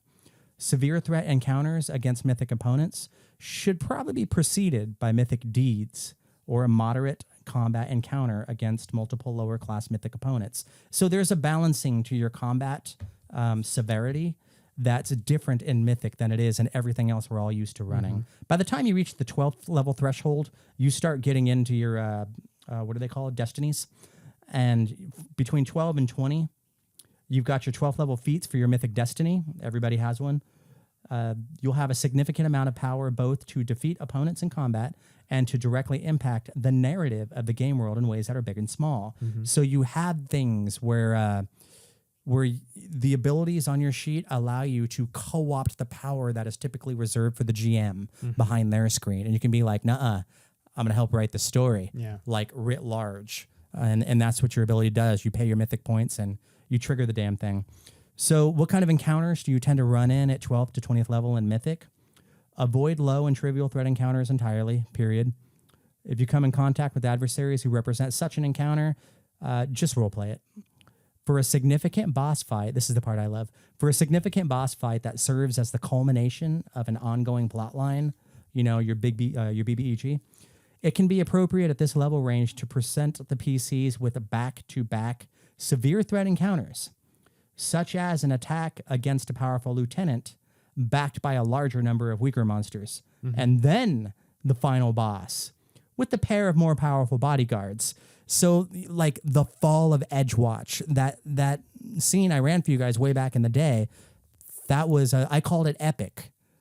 That was Mythic. And I'm thinking about the games I've run between levels 1 and 10 so far in Agents of Edgewatch, and those experiences I tried to capture where I'd make like a massive, you know, city battle grid, and I'd throw NPCs all over the place, and I would have demons storming the war front. These were intended to capture that sense of the mythic that I didn't have access to, like how to quantify that. Yeah, absolutely. I just fucking winged it. Yeah. But this right here says, Eric, if you were to do Edgewatch all over again, this is where you would dial in those specific scenes. And going forward, well, you can do that now. And so that's empowering for me for Edgewatch purposes. So are you planning on implementing Mythic for Edgewatch? 100%, yeah. Not like in total, all the way, balls to the wall, but there are certainly Mythic things that I want to implement. In what way? What are you stealing? Because it sounds like I had this answer a couple of days ago. You're not using the subsystem, it sounds like. No, not straight out the gate. I'm going to have to chew on that for a bit because there's a couple of your guys' characters that are super boots on the ground, kind of, you know, quote unquote realistic, like low fantasy concepts. But there's a couple of you guys that are like high fantasy, about as high as it gets. And I kind of want to lean into the Mythic on an interesting couple of those dichotomy players. there. Yeah. So by the time we get to the higher level parts of the Edgewatch experience, there has to be some Mythic fallout in my brain. Otherwise, I'm going to feel like I missed a great opportunity. So that's my particular thought on it. And clearly, Kingmaker has got. I'm sure the high level shit in Kingmaker is going to be like super Fable-y and Mythic and Shadow of the Colossus kind of stuff. Dripping. Yeah. It's dripping, man. Yeah. It's really dripping. I kind of want to know how to just like take the pieces I like from Mythic and slip it in there without breaking things. And that's what I got to figure out. Yeah. So. And we already went over the Gazetteer, so I'm done there. Hell yeah. So the second half to Mythic rules from levels 10, from levels 12 to 20, is a completely separate set of archetypes you can take. So you can keep taking the Mythic feats that go from levels 2 to 10 and just take old feats that you never picked up. Or you can pick one of these archetypes. And let's just really quickly go over all of the ones that are available. These are paths to immortality. Are we talking about the callings, or are we talking about something else at this point? We're talking about the paths. Got it. I see it. Yep. Yeah, paths to immortality. Let's get down there. So, I love these guys. This is the cover of the fucking book. Yeah, 100%. Show everybody the cover. Yeah. All right. Wait, what do you mean it's the cover? Explain that. That right there. You Bam. can be that. That's the chapter we're in. This Absolutely. is your character sheet. Yes. Oh, I see what you're saying. Yeah. So the idea here is that the outer planes, basically, you can become tapped into all of the different alignments that no longer exist. And you are a representative of these mythic beings. And at 20th level, each of them attains a sort of immortality that no classic outside of the druid is able to attain, right? Or the monk. But so I'm going to go over the names of them real quick. So we have Apocalypse Rider, Abaddon, Archfiend, demon or devil. Fiends, yeah. It's more than that, actually. It is if more you read than the that, little yeah. section, it's more than that, But it's not daemons. It's not daemons, which is, Apocalypse Rider. But just to pause there real quick, I loved that. Yeah. Ascended Celestial. Agathians, angels, archons, Azetas. Yeah, there you go. Beast Lord. You are now He-Man with Battle Cat. The power of friendship, man. The power of friendship. Broken Chain. You are now V from Vendetta. Or Caden Killian. Eternal Legend. The Monkey King? I struggled with this one. Okay. Godling. You're undergoing an apotheosis. And then Prophesized Monarch. King Arthur, yo. Wild Spell. Fucking Gandalf. No, you're Nethies. Okay, yeah, you're Nethies. You're Nethies, yeah. But you're also fucking Gandalf. Yeah, you're Gandalf. And Radagast the Brown and Yeah. whoever the two blues are that nobody ever remembers. I don't know. I'm a fake nerd. Who I are the never read this blues? book. Who are the blues? So we're going to go over these, just jump over them really quickly. Yeah. No, they're so good. They're fucking cool, dude. I love them They're because really cool. you ran one of these games and we didn't have it. Yeah, I know. If we would have had it. So Apocalypse Rider gives you a super cool mount, animal companion that is powerful, and you become a herald of the apocalypse. And the mount is tied to the forces of Abaddon specifically. Exactly. The idea here is that each of these gives you an edict and an anathema you have to follow and forward a fight in the grand cosmos of the world, basically. Right, that you design as a player. Exactly. So exactly. like if you are the apocalypse writer of let's just say war, just because it's an easy example. Well, how does war manifest in your version of it, and how do you push that agenda? Yeah. Overt, Exactly. subvert, sidevert, interior vert, exterior vert. You gain the anathema. You forswear any plans to cheat death or build something that will last beyond your own death. Whoa, fucking heavy. Yeah. So you become an apocalypse rider. You become one of the 4 horsemen of the apocalypse. Slowly but surely. At 4th, you get Immortal Ruin. Basically, you're immortal so long as you're within 30 feet of your horse or steed. And if you're ever not and you fall unconscious, he appears out of nowhere and drags you off. And if you're curious about what that looks like in terms of the lore for Golarion, Nirmathus and Molthun, the nations, they're busy being manipulated by exactly this. Yeah. There's an apocalypse rider running around behind the scenes, making them go at each other's throats again. Yeah, there's every one of these has in-game examples of people and things doing this. I really like that. And or followed this apotheosis to where they are now. So when we go to the next one, which is the Archfiend. Oh, by the way, I have to call out the iconics. There's an iconic for each of them. Yeah. For each of them, yeah. Isn't Fumba stupid looking? I I love him. this. I love him so much. Iconic Goblin is the Apocalypse Rider riding a goblin dog as his mount. Which is that amazing. a goblin dog or a hellhound? I can't That's a goblin tell. dog. That is a goblin That's dog? a goblin dog, yeah. All absolutely, right. 100. It's a goblin dogs are roided giant out rats. goblin dog. They're giant rats. You know, because of the yeah. tail. Yeah. Yeah, I see it now. Archfiend is the iconic witch, the old iconic witch, not the new iconic witch. Oh, wait, no. Yeah, no. Is the witch? Yeah, that's her. That's okay. Yeah. Anyway, Archfiend is the iconic witch.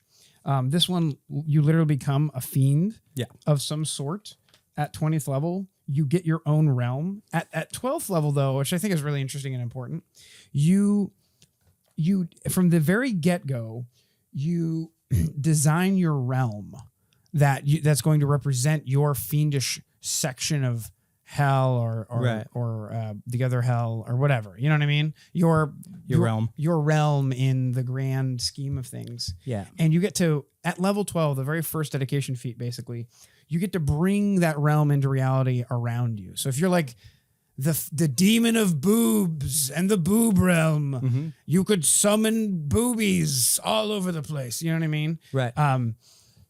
Just in a fight, basically. And at 20th level, You could spell boobs with the calculator upside down, and I can't remember what the number is. it's 8008. 8008. That's Yeah. the 8008th layer of the abyss. That's where that demon lord comes from. So Sorry, 20th guys, it level, took me a while to get you there. become a fiend eternal, where you literally get your own realm and you carve out like a section of an extra dimensional space, basically. I really dig that. There was there was an old Tom Cruise movie back when he was like 14 or something called Legend, and Tim Curry was the big red demon in there. It's probably the best demon or devil I've ever seen. I remember in Hollywood. the scenes from that movie. I don't remember the movie. And there was just this really wicked scene where he like steps through the shimmering silvery portal, and first it's the hoof with the big red hairy barbazoo leg, and then the rest of him kind of comes through, and it's like he kind of brings his realm with him as he steps into the room, and then he speaks in that just tremendous Tim Curry voice. That's all I could think about when I read this section here. Yeah, it's on YouTube. absolutely epic. And at 12th level, that's reasonable. I don't have to wait till I'm 18th level for cool shit to kick in. Absolutely. I mean, makes me happy. The idea here is you really start to spin up. Yeah, you get a space and you get a domain in terms of rulership, and you have things following you without implementing a leadership system. And you have to build it up. And we'll get to the leadership system because there is one of these that gets an immediate hierophant, a follower immediately. Yeah, everybody likes a lackey. Ascended Celestial. Yup. You become Same the thing, but good. good version of what we just described. Honestly, way and less Aaron cool. Shanks is the iconic for this one. Did you like that? Aaron Shanks. Yeah, look at him. He's got a little snake tail and his big old wings like a coatl. The iconic bard, the halfling bard here. Yeah, Shanks and Lem are one and the same in my brain. The iconic beast lord, of course, is the druid. Of course. Who is like the most underwhelming illustration of all of these examples. It really is. It really is. She's just the same. She gets jewelry. That's but the only cooler. change. Yeah, exactly. And I don't see no battle cat. There he is. The battle cat's on the second page. Yeah. Is it me or did they make the battle cat's eyes oddly wide? Like the nose and normal. face is just super wide. Oh, broad. Yeah, that's the like- second edition art for whatever the it? fuck his name is. Yeah. It looks like it has fish eyes, but it's a predator. Yeah, they did the same thing with the kobolds. There's that like flat and broad aesthetic they're going for. The trolls have it. The kobolds have it. I guess I never noticed it like on everybody's the cat bo- before. Everybody's fucked a shark somewhere in their lineage. It's peak, huh? Peak, huh?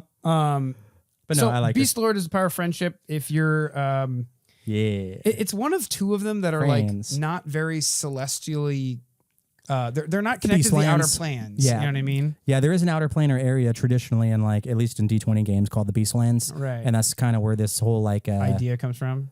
like Artemis, the Greek archer Right. goddess. That's So the kind of one place they life, run. two vessels is their 20th level feat. Basically the same thing with the Apocalypse Rider. Yeah. If you're near your pet, you can't die. Oh, you're a summoner at the end? Is that what that is? One life, two vessels? No. Okay, moving on. Okay. I'm kidding. I didn't want to Okay, stick okay, there. We can skip this next one. Oh, why? Why is that, Eric? Who's the iconic for this one, Eric? I didn't even know her name. I mean, she's hot, but she's also got a rapier and she looks like a musketeer. So tell us about the broken chain. So the broken chain is the iconic Swashbuckler. Which looks exactly like this and nothing else. Got it. Exactly. Yeah, honestly, kind of underwhelming again with the art. It's just the swashbuckler, but holding broken chains. The art is cool, but like, I don't see Mythic here. I don't. Yeah, I really like the art, but that ain't Mythic to me. That ain't Mythic. That ain't the art. The chain is cool around her wrist. That was a nice touch. Yeah. Anyway, you're someone I don't know. who fights. I'm just not buying it. You're someone who fights oppression. Yeah. And that's your Mythically. mythic path. Mythically. I don't know. Like, to me, this is the weakest of all of them. It is. It totally is. Just, it doesn't say mythic to me. Like, there are great heroes that topple No, this is countries and Braveheart. oppressive. Yeah, Braveheart. Yeah. But like, is Braveheart a mythic character? Is that a mythic story? Because the Braveheart we know isn't the Braveheart that historically existed. Okay, gotcha. Yeah. Overcoming. Like, we know Mel Gibson. We don't know Braveheart. Gotcha. Overcoming oppression. Is that a mythic story that we think of traditionally? Yeah, it is. Even back in like ancient Greece, you had like the heroes that overthrew kings. Okay. And that sort of thing. This is right there in that wheelhouse. It's just the art, man. Yeah. Eternal legend. So they have the iconic monk, absolutely shirtless and tatted up, which is badass. He looks rad. He looks like fucking cool. He looks straight out of Oakland to me. Yeah. Which is funny because if you think about it, he's no more mythic than the swashbuckler. And yet just the fact that he took his shirt off and got tatted up makes me think, oh no, this guy leveled up. Yep. He fucking leveled up. He did. He's not wearing a shirt anymore. He doesn't need the armor class afforded by that shirt. Exactly. He never did. Never will. Nope. So the idea here is you just become like, you become so epic in your story and your legend that when you die, you get reincarnated if someone tells your story again in another body. And to me, that makes a lot of sense. It's their generic warrior hero, but it's done in such a cool fucking way. They have the iconic monk here, but the iconic fighter could have worked also, like, easily. You know what this also does well for? And just go with me on this. Okay. I'm going to show my ignorance here. There's a tradition in the Mexican drug cartels where they didn't see this, where there are songs that are sung. Okay. And they sing the exploits of one gang versus another gang or one cartel versus another cartel. And these fucking I don't know what they're called, mariachi bands. They're these performers. Right. They travel and they basically do their circuits and they tell these stories. And they're basically saying, hey, guys, through verse, the Sinaloa cartel just overtook the, Y cartel. And there was a big battle in this little town. And then, these cops were shot and 48 people were, whatever. And how do you know this? I watch a lot of TV. So so the idea of an eternal legend, and I also did a study of Latin American history in college for about 9 units worth. Oh, okay. But that was like 50 years ago. It was, right. A lot's changed in Mexican history since then. Yeah, it's true. But the idea of the eternal legend, mythic destiny being themed around a character whose mighty deeds will be continually told in traditional songs, bedtime stories, and local legends. Has anybody seen Breaking Bad? Yeah. Yeah, like the first two like seasons. half of that entire story involved this sort of mythology going on around there. That's true. And those special songs. Heisenberg. Yeah. And like the myth of the person, the and ethos. the song spreading it. And like the law enforcement going, wait, what did the lyrics to that song say? That's evidence we can use in court. Right. That's kind of how that plot tends to turn. Yeah. But when I was reading through this, I wasn't thinking Eastern philosophy, Monkey King, House of Flying Daggers. I wasn't thinking of any of that. I was thinking Breaking Bad and the Sinaloa cartel. Totally, yeah. And that just goes to show that you can take this concept and then apply it into a modern crime drama because we're talking about mythic storytelling at this point. Yeah. And that's everything for this book. I'm going to save the best for last. Which one? We're skipping the godling. And we're going to the prophesized monarch. Okay. So this is the classic. Okay. I'm going to try to do a sick nerd reference here. Sick nerd reference. Hit me. This is the classic Aragorn analogy. Okay, all right. Yep. Where You are not wrong. He's the prophesized king, and people don't expect him, and he is in the right place at the right time and does cool things, and then becomes the leader in an unexpected way. You got most of it. Sure. Okay. Yeah. You get credit. Nice, you get yeah, credit. cool, Well done, Robert. Yeah. I've seen the movies. Yeah. I always Years go Sword in the Stone, King Arthur when I see this kind of stuff. But you're absolutely right. Yeah. And it's in everything else too. What's really cool about this is this is mythic, but probably in the most old Western societal way of mythic. You know what I mean? Like it's very like classical. Germanic and English and Yes, Celtic. This is exactly. like the British Isles. These are the stories I was raised on. Yeah. Like personally. And what's cool about their 20th level ability, it's called Once and Future. You don't age. If your dying or doom condition would increase to a high enough value to kill you, it doesn't increase. And any effect that would instantly kill you instead just reduces you to 0 hit points. The first time each year you would die for any reason other than old age, you instead return to life and consciousness with a number of hit points equal to twice your level and gain a mythic point.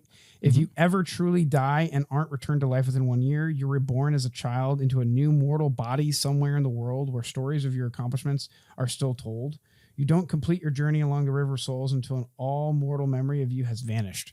That's great. I just noticed the name of this one is called Once and Future, which Once and Future King is the name of a book by T.H. White, and it's the story of King Arthur. Oh, shit. So this is literally calling Sick that out reference. right there on the nose. Sick reference, bro. Yeah. But yeah, the idea here is you do die from old age, but that's the only thing that can kill you, which is Must be nice.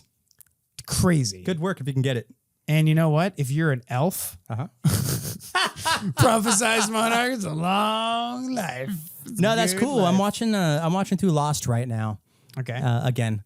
And Wait, the TV show? Yeah. I really did like it. It got a lot of shit for a lot of legitimate reasons, but I think when all is said and done, it was just fucking brilliant in too many ways. I don't care what the drawbacks are, but at the end of it, it's been around too long. I don't really care about spoilers because nobody's gonna watch it who hasn't already seen it.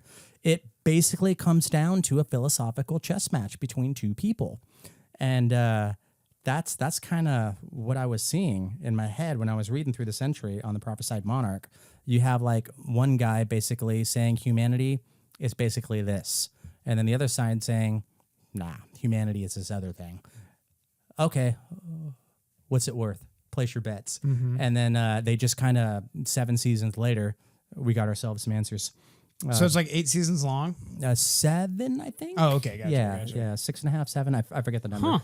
But yeah, that idea of just sort of like I think Shadowrun even did an amazing run on that too with an elf named Harlequin, and he's just fucking balls old. He's really old, and just like Balls old. Yeah, as the kids are saying, somewhere, maybe right now. Okay. Yeah, just the idea of like all of this terrible shit that's going on is really a result of 2 Machiavellian figures from behind just moving chess pieces across the board, and death, destruction, chaos, anger, sorrow, knight to R5. It's cool. I actually played in probably one of the greatest games of Pathfinder or TTRPG I've ever played in. The greatest campaign was run by my second ever major DM in my life. I had Tim, and then I had another guy named Tim, and I won't dox you, Tim. I've already doxed the first one, so I won't dox the second one. And anyway, he was an incredible DM, and the whole story, this lasted years. You know what I mean? It was every Sunday. God, when they're that good, and they last years. Yeah. But the idea was we went from like level 1 to level like 17 or something like that. Nice. And the whole time he had this whole overarching story where the players were literally in a chess match. They were like the queen of a chess game between 2 gods that were warring over power of like a certain domain. Yeah. And at the end of it, you kind of like, it was kind of revealed that these were the gods all along, and that you really meant nothing to them, even though, you were blah, blah, blah. And it was just so fucking. Yeah. How old were you when that happened? Oh, dude. Teens. Okay, good. Like early, middle Old enough teens. to like really appreciate it. And I was like, I was at a table full of adults who also fucking loved it. And their hype is what made me realize how good it was. Because, when when you've only ever had one DM for like 5 years of your life, and you get a second DM, it's a huge tonal shift, especially if you've been playing with the person who's now the DM. So you kind of get an idea of what it would look like, but you don't know for sure. Yeah. It was just a wild experience. It's I think it went on for like 2 years. Worthy of like a roundtable discussion, because I remember mine. It was like a seismic event in my life when I went for my very first one for a couple of years, and then my next one, and I was like, wait a minute, that's not the game I thought I was playing. Yeah. Like, why do I feel different? Why do I feel things? Why do I feel emotions right now? Yeah. Yeah. So yeah, I noticed you said that was the last one. Does that mean we're deliberately skipping the wild spell? What? Oh shit. No, it's just wild spell is hella forgettable. That's all. All right, wild spell, and then we'll do godling. IR magic. Do you like magic person? This is magic person. Do you like Nethies? Do you like magic person that is more magic than person? This is how Nethies became a god. Basically, end. yeah. The end. Yeah. So we've It's cool though. We've got Buddha in the Eternal Legend, and we've got Nethies. We have Iori and we have Nethies. All right. The wild spell is only for spellcasters, specifically spellcasters who cast spells from spell slots, whether spontaneously or prepared. Blah blah blah blah blah blah. Yeah, I don't. You basically incarnate into magic itself at the end. Yeah, you're kind of. I don't know. You're fucking Agent Smith. You're super spellcaster. Boy, I don't know. I will say the art though is absolutely epic. Yeah, like you like that wand iconic sorcerer, fucking on fire. Yep, supercharged. She looks like she's about to explode. Love it. Exploding magically is an ability you do in the thing. The iconic ranger dwarf man is the prophesized monarch. Boom boom, which is pretty pretty epic. That's probably the calmest he's been in any of his art. For real. He's just like chill there. Everywhere else, he's about to stab you with his face. He looks pretty dour to me. Yeah, that's his thing. And then finally, we have one of my favorite iconics ever, the iconic paladin. Yeah. As the godling. Uh-huh. Let's go back to her. So all of these archetypes have been uncommon. The godling uber rare is rare. So the godling is literally... You are a baby god. Mortal apotheosis. Yep. Yeah. And you are slowly but surely claiming, literally, the 14th level feat is claim cardinal domains. So at 12th level, when you gain the godling feat, you get a Hierophant, which is a follower that is like a mini spellcaster. You claim a single domain out of the book that is your domain that represents you as your godly powers. And then as you grow, you're able to do God stuff. You're able to give spells to your Hierophant and so on and so forth.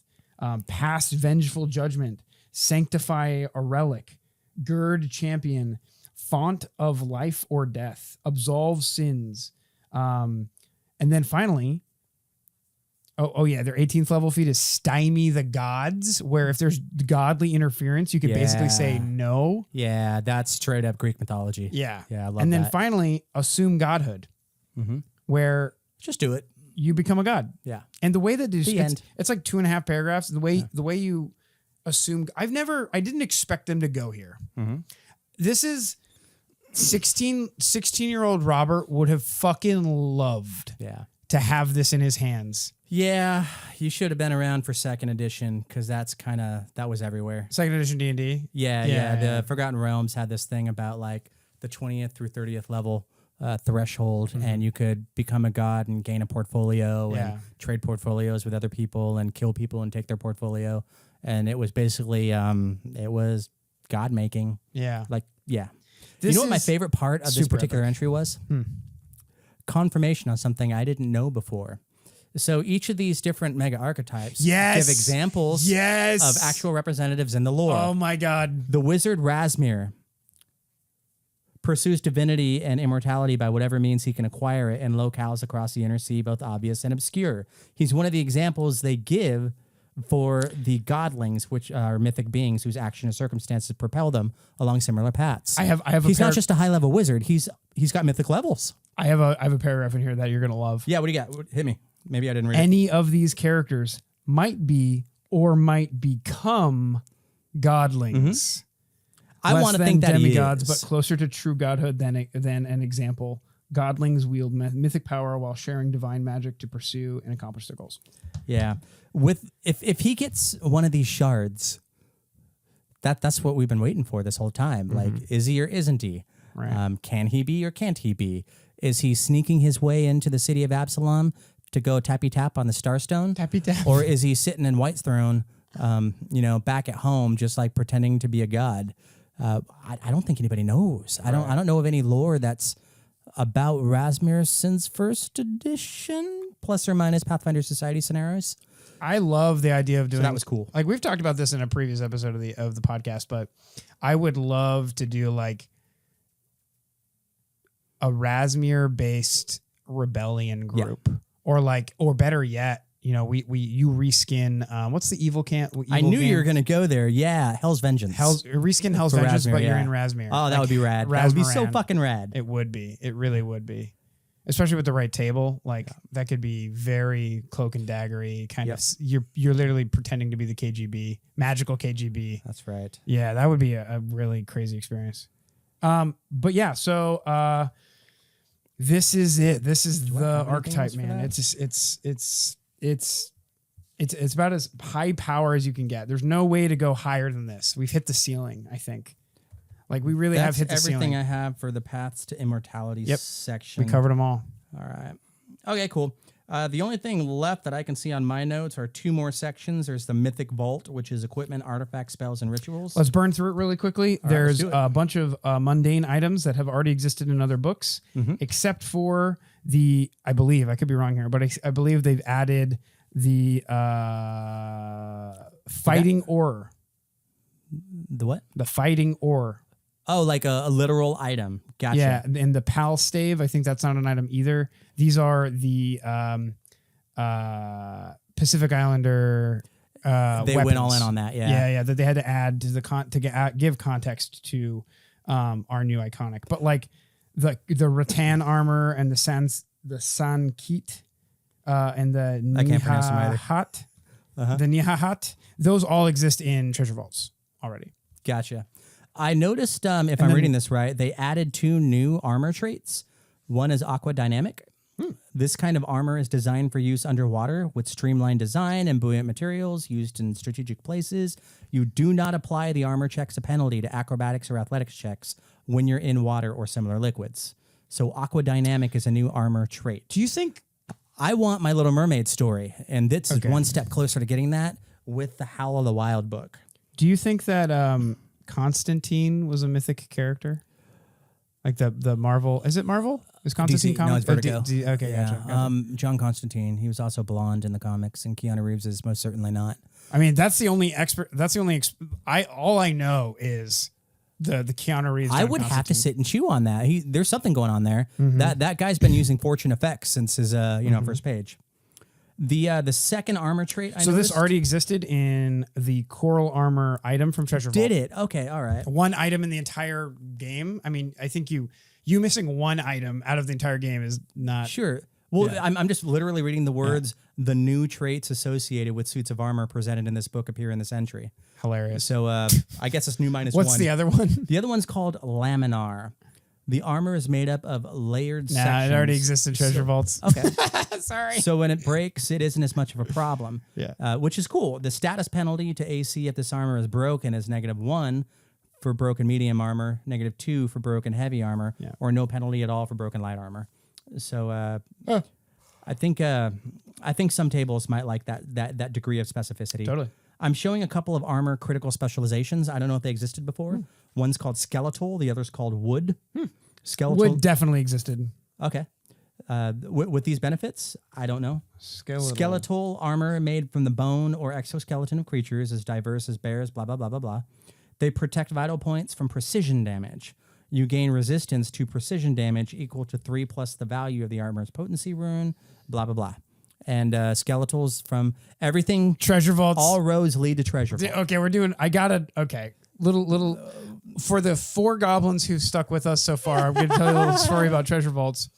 I had a friend give me a bunch of books because she doesn't want to play Pathfinder anymore. She's kind of getting out of TTRPGs. She gave me a bunch of her stuff.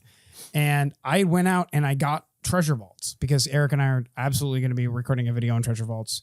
And I got a really cool pocket edition of it. It's super tiny from a used game shop. I only paid $15 for it. A great deal. And then I'm like, all right, cool. I'm reading through its tiny text, whatever. I've got decent eyes. And then I dig through this pile of stuff that she gave me, and there's literally a full ass version of Treasure Vaults. And the whole time I was like, I fucking knew I already had this book somewhere. Yeah, you know how I knew you have it there? I see 3 copies of the Pathfinder playtest on your shelf. One of them was given to us by one of our lovely friends on Discord, and I believe a patron. But the other 2 are they're found. So yeah, I'm not surprised at all that you have multiple copies of multiple books. So we also ended up with Mythic runes. They're level 20 runes that give they're all 20. Yeah, that give +4 to things. You get +4 to things. It's +4. And then it's +4. And then we have mythic artifacts, which are cool artifact items that require mythic points to activate special abilities of. Sure. So there's 4 mythic runes on the artifacts. They give an example of 5 mythic artifacts. Keep going. And then we have mythic spells and mythic rituals. There's 14 mythic spells and there's 13 mythic rituals. 13 is a big number when you're talking about rituals in any book. All right, Erik, I know you want to wax poetic about rituals. I didn't read through them because that was a part of the crunch I was avoiding. Okay. All right. A lot of them are really cool. I think some of the standouts here, City of Sin, Create Demiplane is an obvious one. Band of Heroes is really cool because it's a low level one. It's level 3, ritual 3. So, 6 level caster. Do you need to have a mythic caster to do all of these or just have one present? If it has the mythic tag, I believe you do. Okay. Yeah. The sun rises on a gathering of heroes bonded to a cause, while only a secondary caster can attempt the secondary check. Each secondary caster must also spend 1 mythic point upon successful completion of the ritual. A secondary caster who chooses not to spend a mythic point can't benefit from the ritual's effects. Okay. And then I'll just read the success condition and then the critical failure. The secondary caster must spend 1 mythic point for the duration of the ritual. When the caster aids another caster, they can attempt the associated check at mythic proficiency. On a success, the circumstance bonus the aiding caster grants is increased to +2, and on a critical success, the circumstance bonus is increased to +5. I'm seeing mythic skills for all the primary checks. I think you have to be a mythic caster. Yeah, no, you do to do this. For every one of them. You have to, be a mythic caster, but you don't have to be like all rituals. You don't have to be a mythic. You don't have to be a caster to do rituals. A mythic person, right? Yeah, mythic person. Yeah. Okay. But yeah, it's really cool.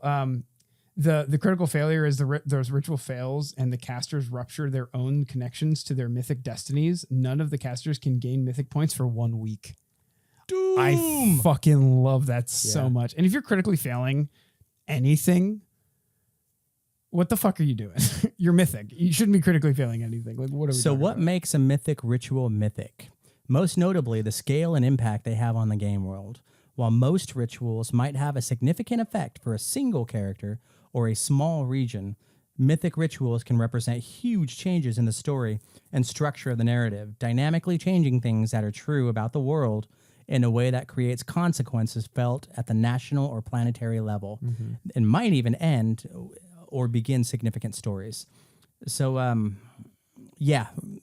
mythic rituals are yet another way for players to say, I'm going to be GM for a minute, and I'm going to change the fundamental understanding of your setting right now. That's Beowulf. Another 9th level ritual, super powerful, Curse of Calamity. We have an 8th level ritual, Freedom, and another one called Imprisonment, both 8th level. Look at Thor. Dude. Look at Thor. Lightning and everything. Yeah, the old iconic wizard, Ezrin, old man, repping the brand, just on a random page, 162. Another good one is Void Harvest, which is very cool. World in Shadow. So these are all like epic changes to the setting that you kind of semi-permanently do to stuff, which will greatly affect the story. 100%. And at the bottom of everything you just described, right above the Mythic Monster entry, is a wonderful piece of artwork that is doing so much. It's... Okay, the foreshortening is amazing on this. This creature used to be an orc god. Right. and he dug too deep, got too close to Rovagug, and he got basically he got cancer and got turned into this. Okay. So he's a spawn of Rovagug essentially, and he's a mythic creature, and the orc pantheon has basically been upended.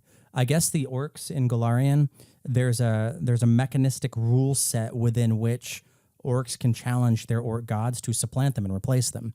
So there's a constant revolving door of orc gods as the eons progress. And that's a part of their culture. It's what they do. And I think that's somewhere in here, or it's going to be in the orc AP that's coming up right now, Triumph of the Tusks. But this guy specifically is the heart of the problem in the God's Reign novel that's about to come out. So not only is this piece of artwork showing what a mythic battle looks like, look at that. That's like fucking fighting a Tarrasque. Yeah, absolutely. And he's just jumping over it with the freaking spear. It's also telling us, hey, this is going to happen in a book you're about to read. It's also saying, hey, mythic monsters are coming up. I'm going to give you about a dozen of them, and we're going to talk about what a striking mythic monster looks like, what a stalwart. I forget what the categories are. Brute, caster, striker, ambusher. Yep. Yeah, how those work as mythic creatures. So yeah, this particular bit of art, whoever drew this, it's different from the other art in the same book. All right, in Eric. a way that I appreciate. I know. What do you got? You want to wax poetic about You'd think so. the mythic monster section. Ambusher, brute, striker, caster. There are 7 different monsters that you can read through So while you wax poetic, at 6 pages apiece. I'm going to go grab a beer. Do you want one? I do, yes. So that's about 42 pages just on monsters. It's almost like we have a Monsters of Myth section within here. So it's kind of like having God, this book has got so much going on for it. We have 2 new classes, which makes it a player book. We have a mythic subsystem rule set, which makes it a GM book. And we have a bestiary that we can pull from, which makes it a GM book, but it also makes it something that players at high mythic levels can interact with in the same way that druids and rangers can fuck around with animals all over the place.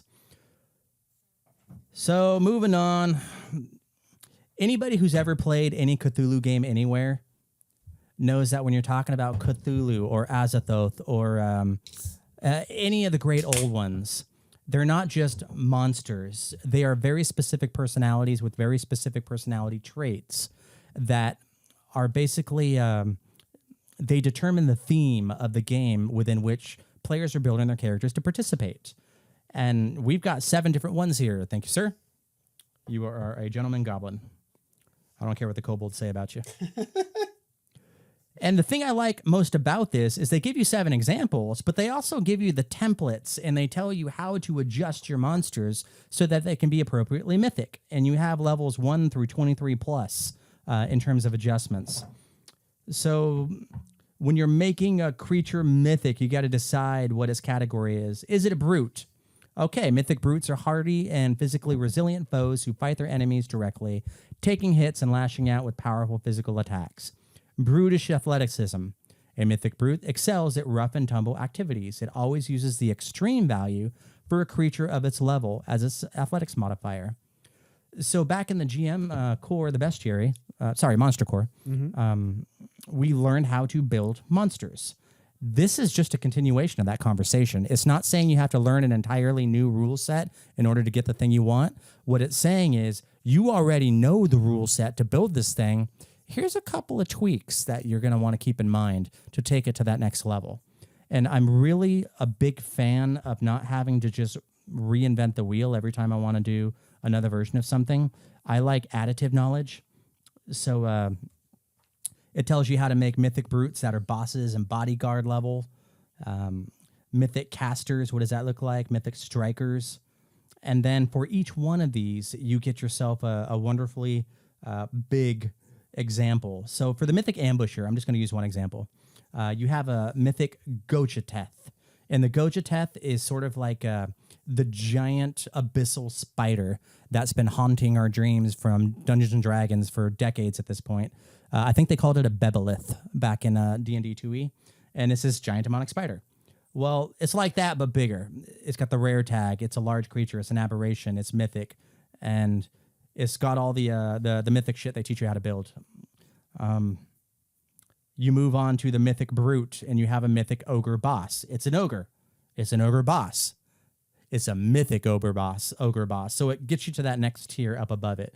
They do the same thing for mythic caster, which is a mythic lich, mythic striker, which is a mythic griffin, and then they give you the individual discrete examples. So the demon lord Vulat, Good Hamlin and the Kind Folk. Here's the story of Good Hamlin, and it's told in like a Once Upon a Time kind of a format. Good Hamlin was walking home one evening when it began to rain. He stopped beneath the portico of a nearby house to protect his fine cap. So you get the story of this mythic brute, I don't know, mythic caster. I'm not sure what the demon lord Vulat's going to be, but it's one of those because I'm seeing it in action here. And it continues for like 5 pages and talks about the history of it. And then, and this is where it gets really juicy, it tells you how to use this guy in your low-level campaigns, level 1 through 7.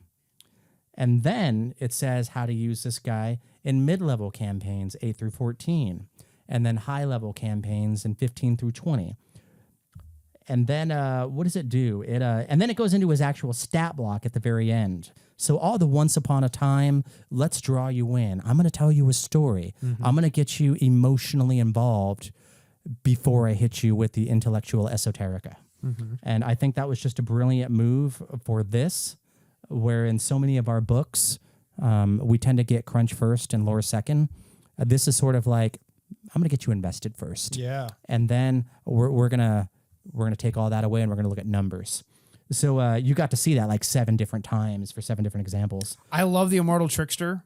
Let's go to that one. That one's cool. It's one of the only ones that isn't like a 20th level badass. Sure. Good art too. The art's fucking grad. And this is basically the story of this mythic person who kind of comes in and out of the lives of your characters. Yeah. He's Loki. He's Loki. Yeah, absolutely. Or Coyote, whatever mythology you want. Well, and that's what they use. They use like... Do they use them? Well, I mean, I think that's like... what they're alluding to here is like a Native American coyote. Coyote, right? Fox, Raven, and the Immortal Trickster. Yep. Exactly. Yep. Yeah. Nice. I love the art. It's weird. Like when I first looked at the art, I thought it felt a little too modern. Okay. But it does have a bit of a municipal... yeah. But you know what I've it. been realizing is like the classic fantasy that we imagine for most of our settings doesn't apply to Golarion at all. Like the dress and style is this weird range between old world fantasy and like almost modern dress. It's a huge range. Yeah, there's a contemporary aesthetic for sure. Absolutely. Yeah. A contemporary aesthetic. I don't know what to say about that other than very cool.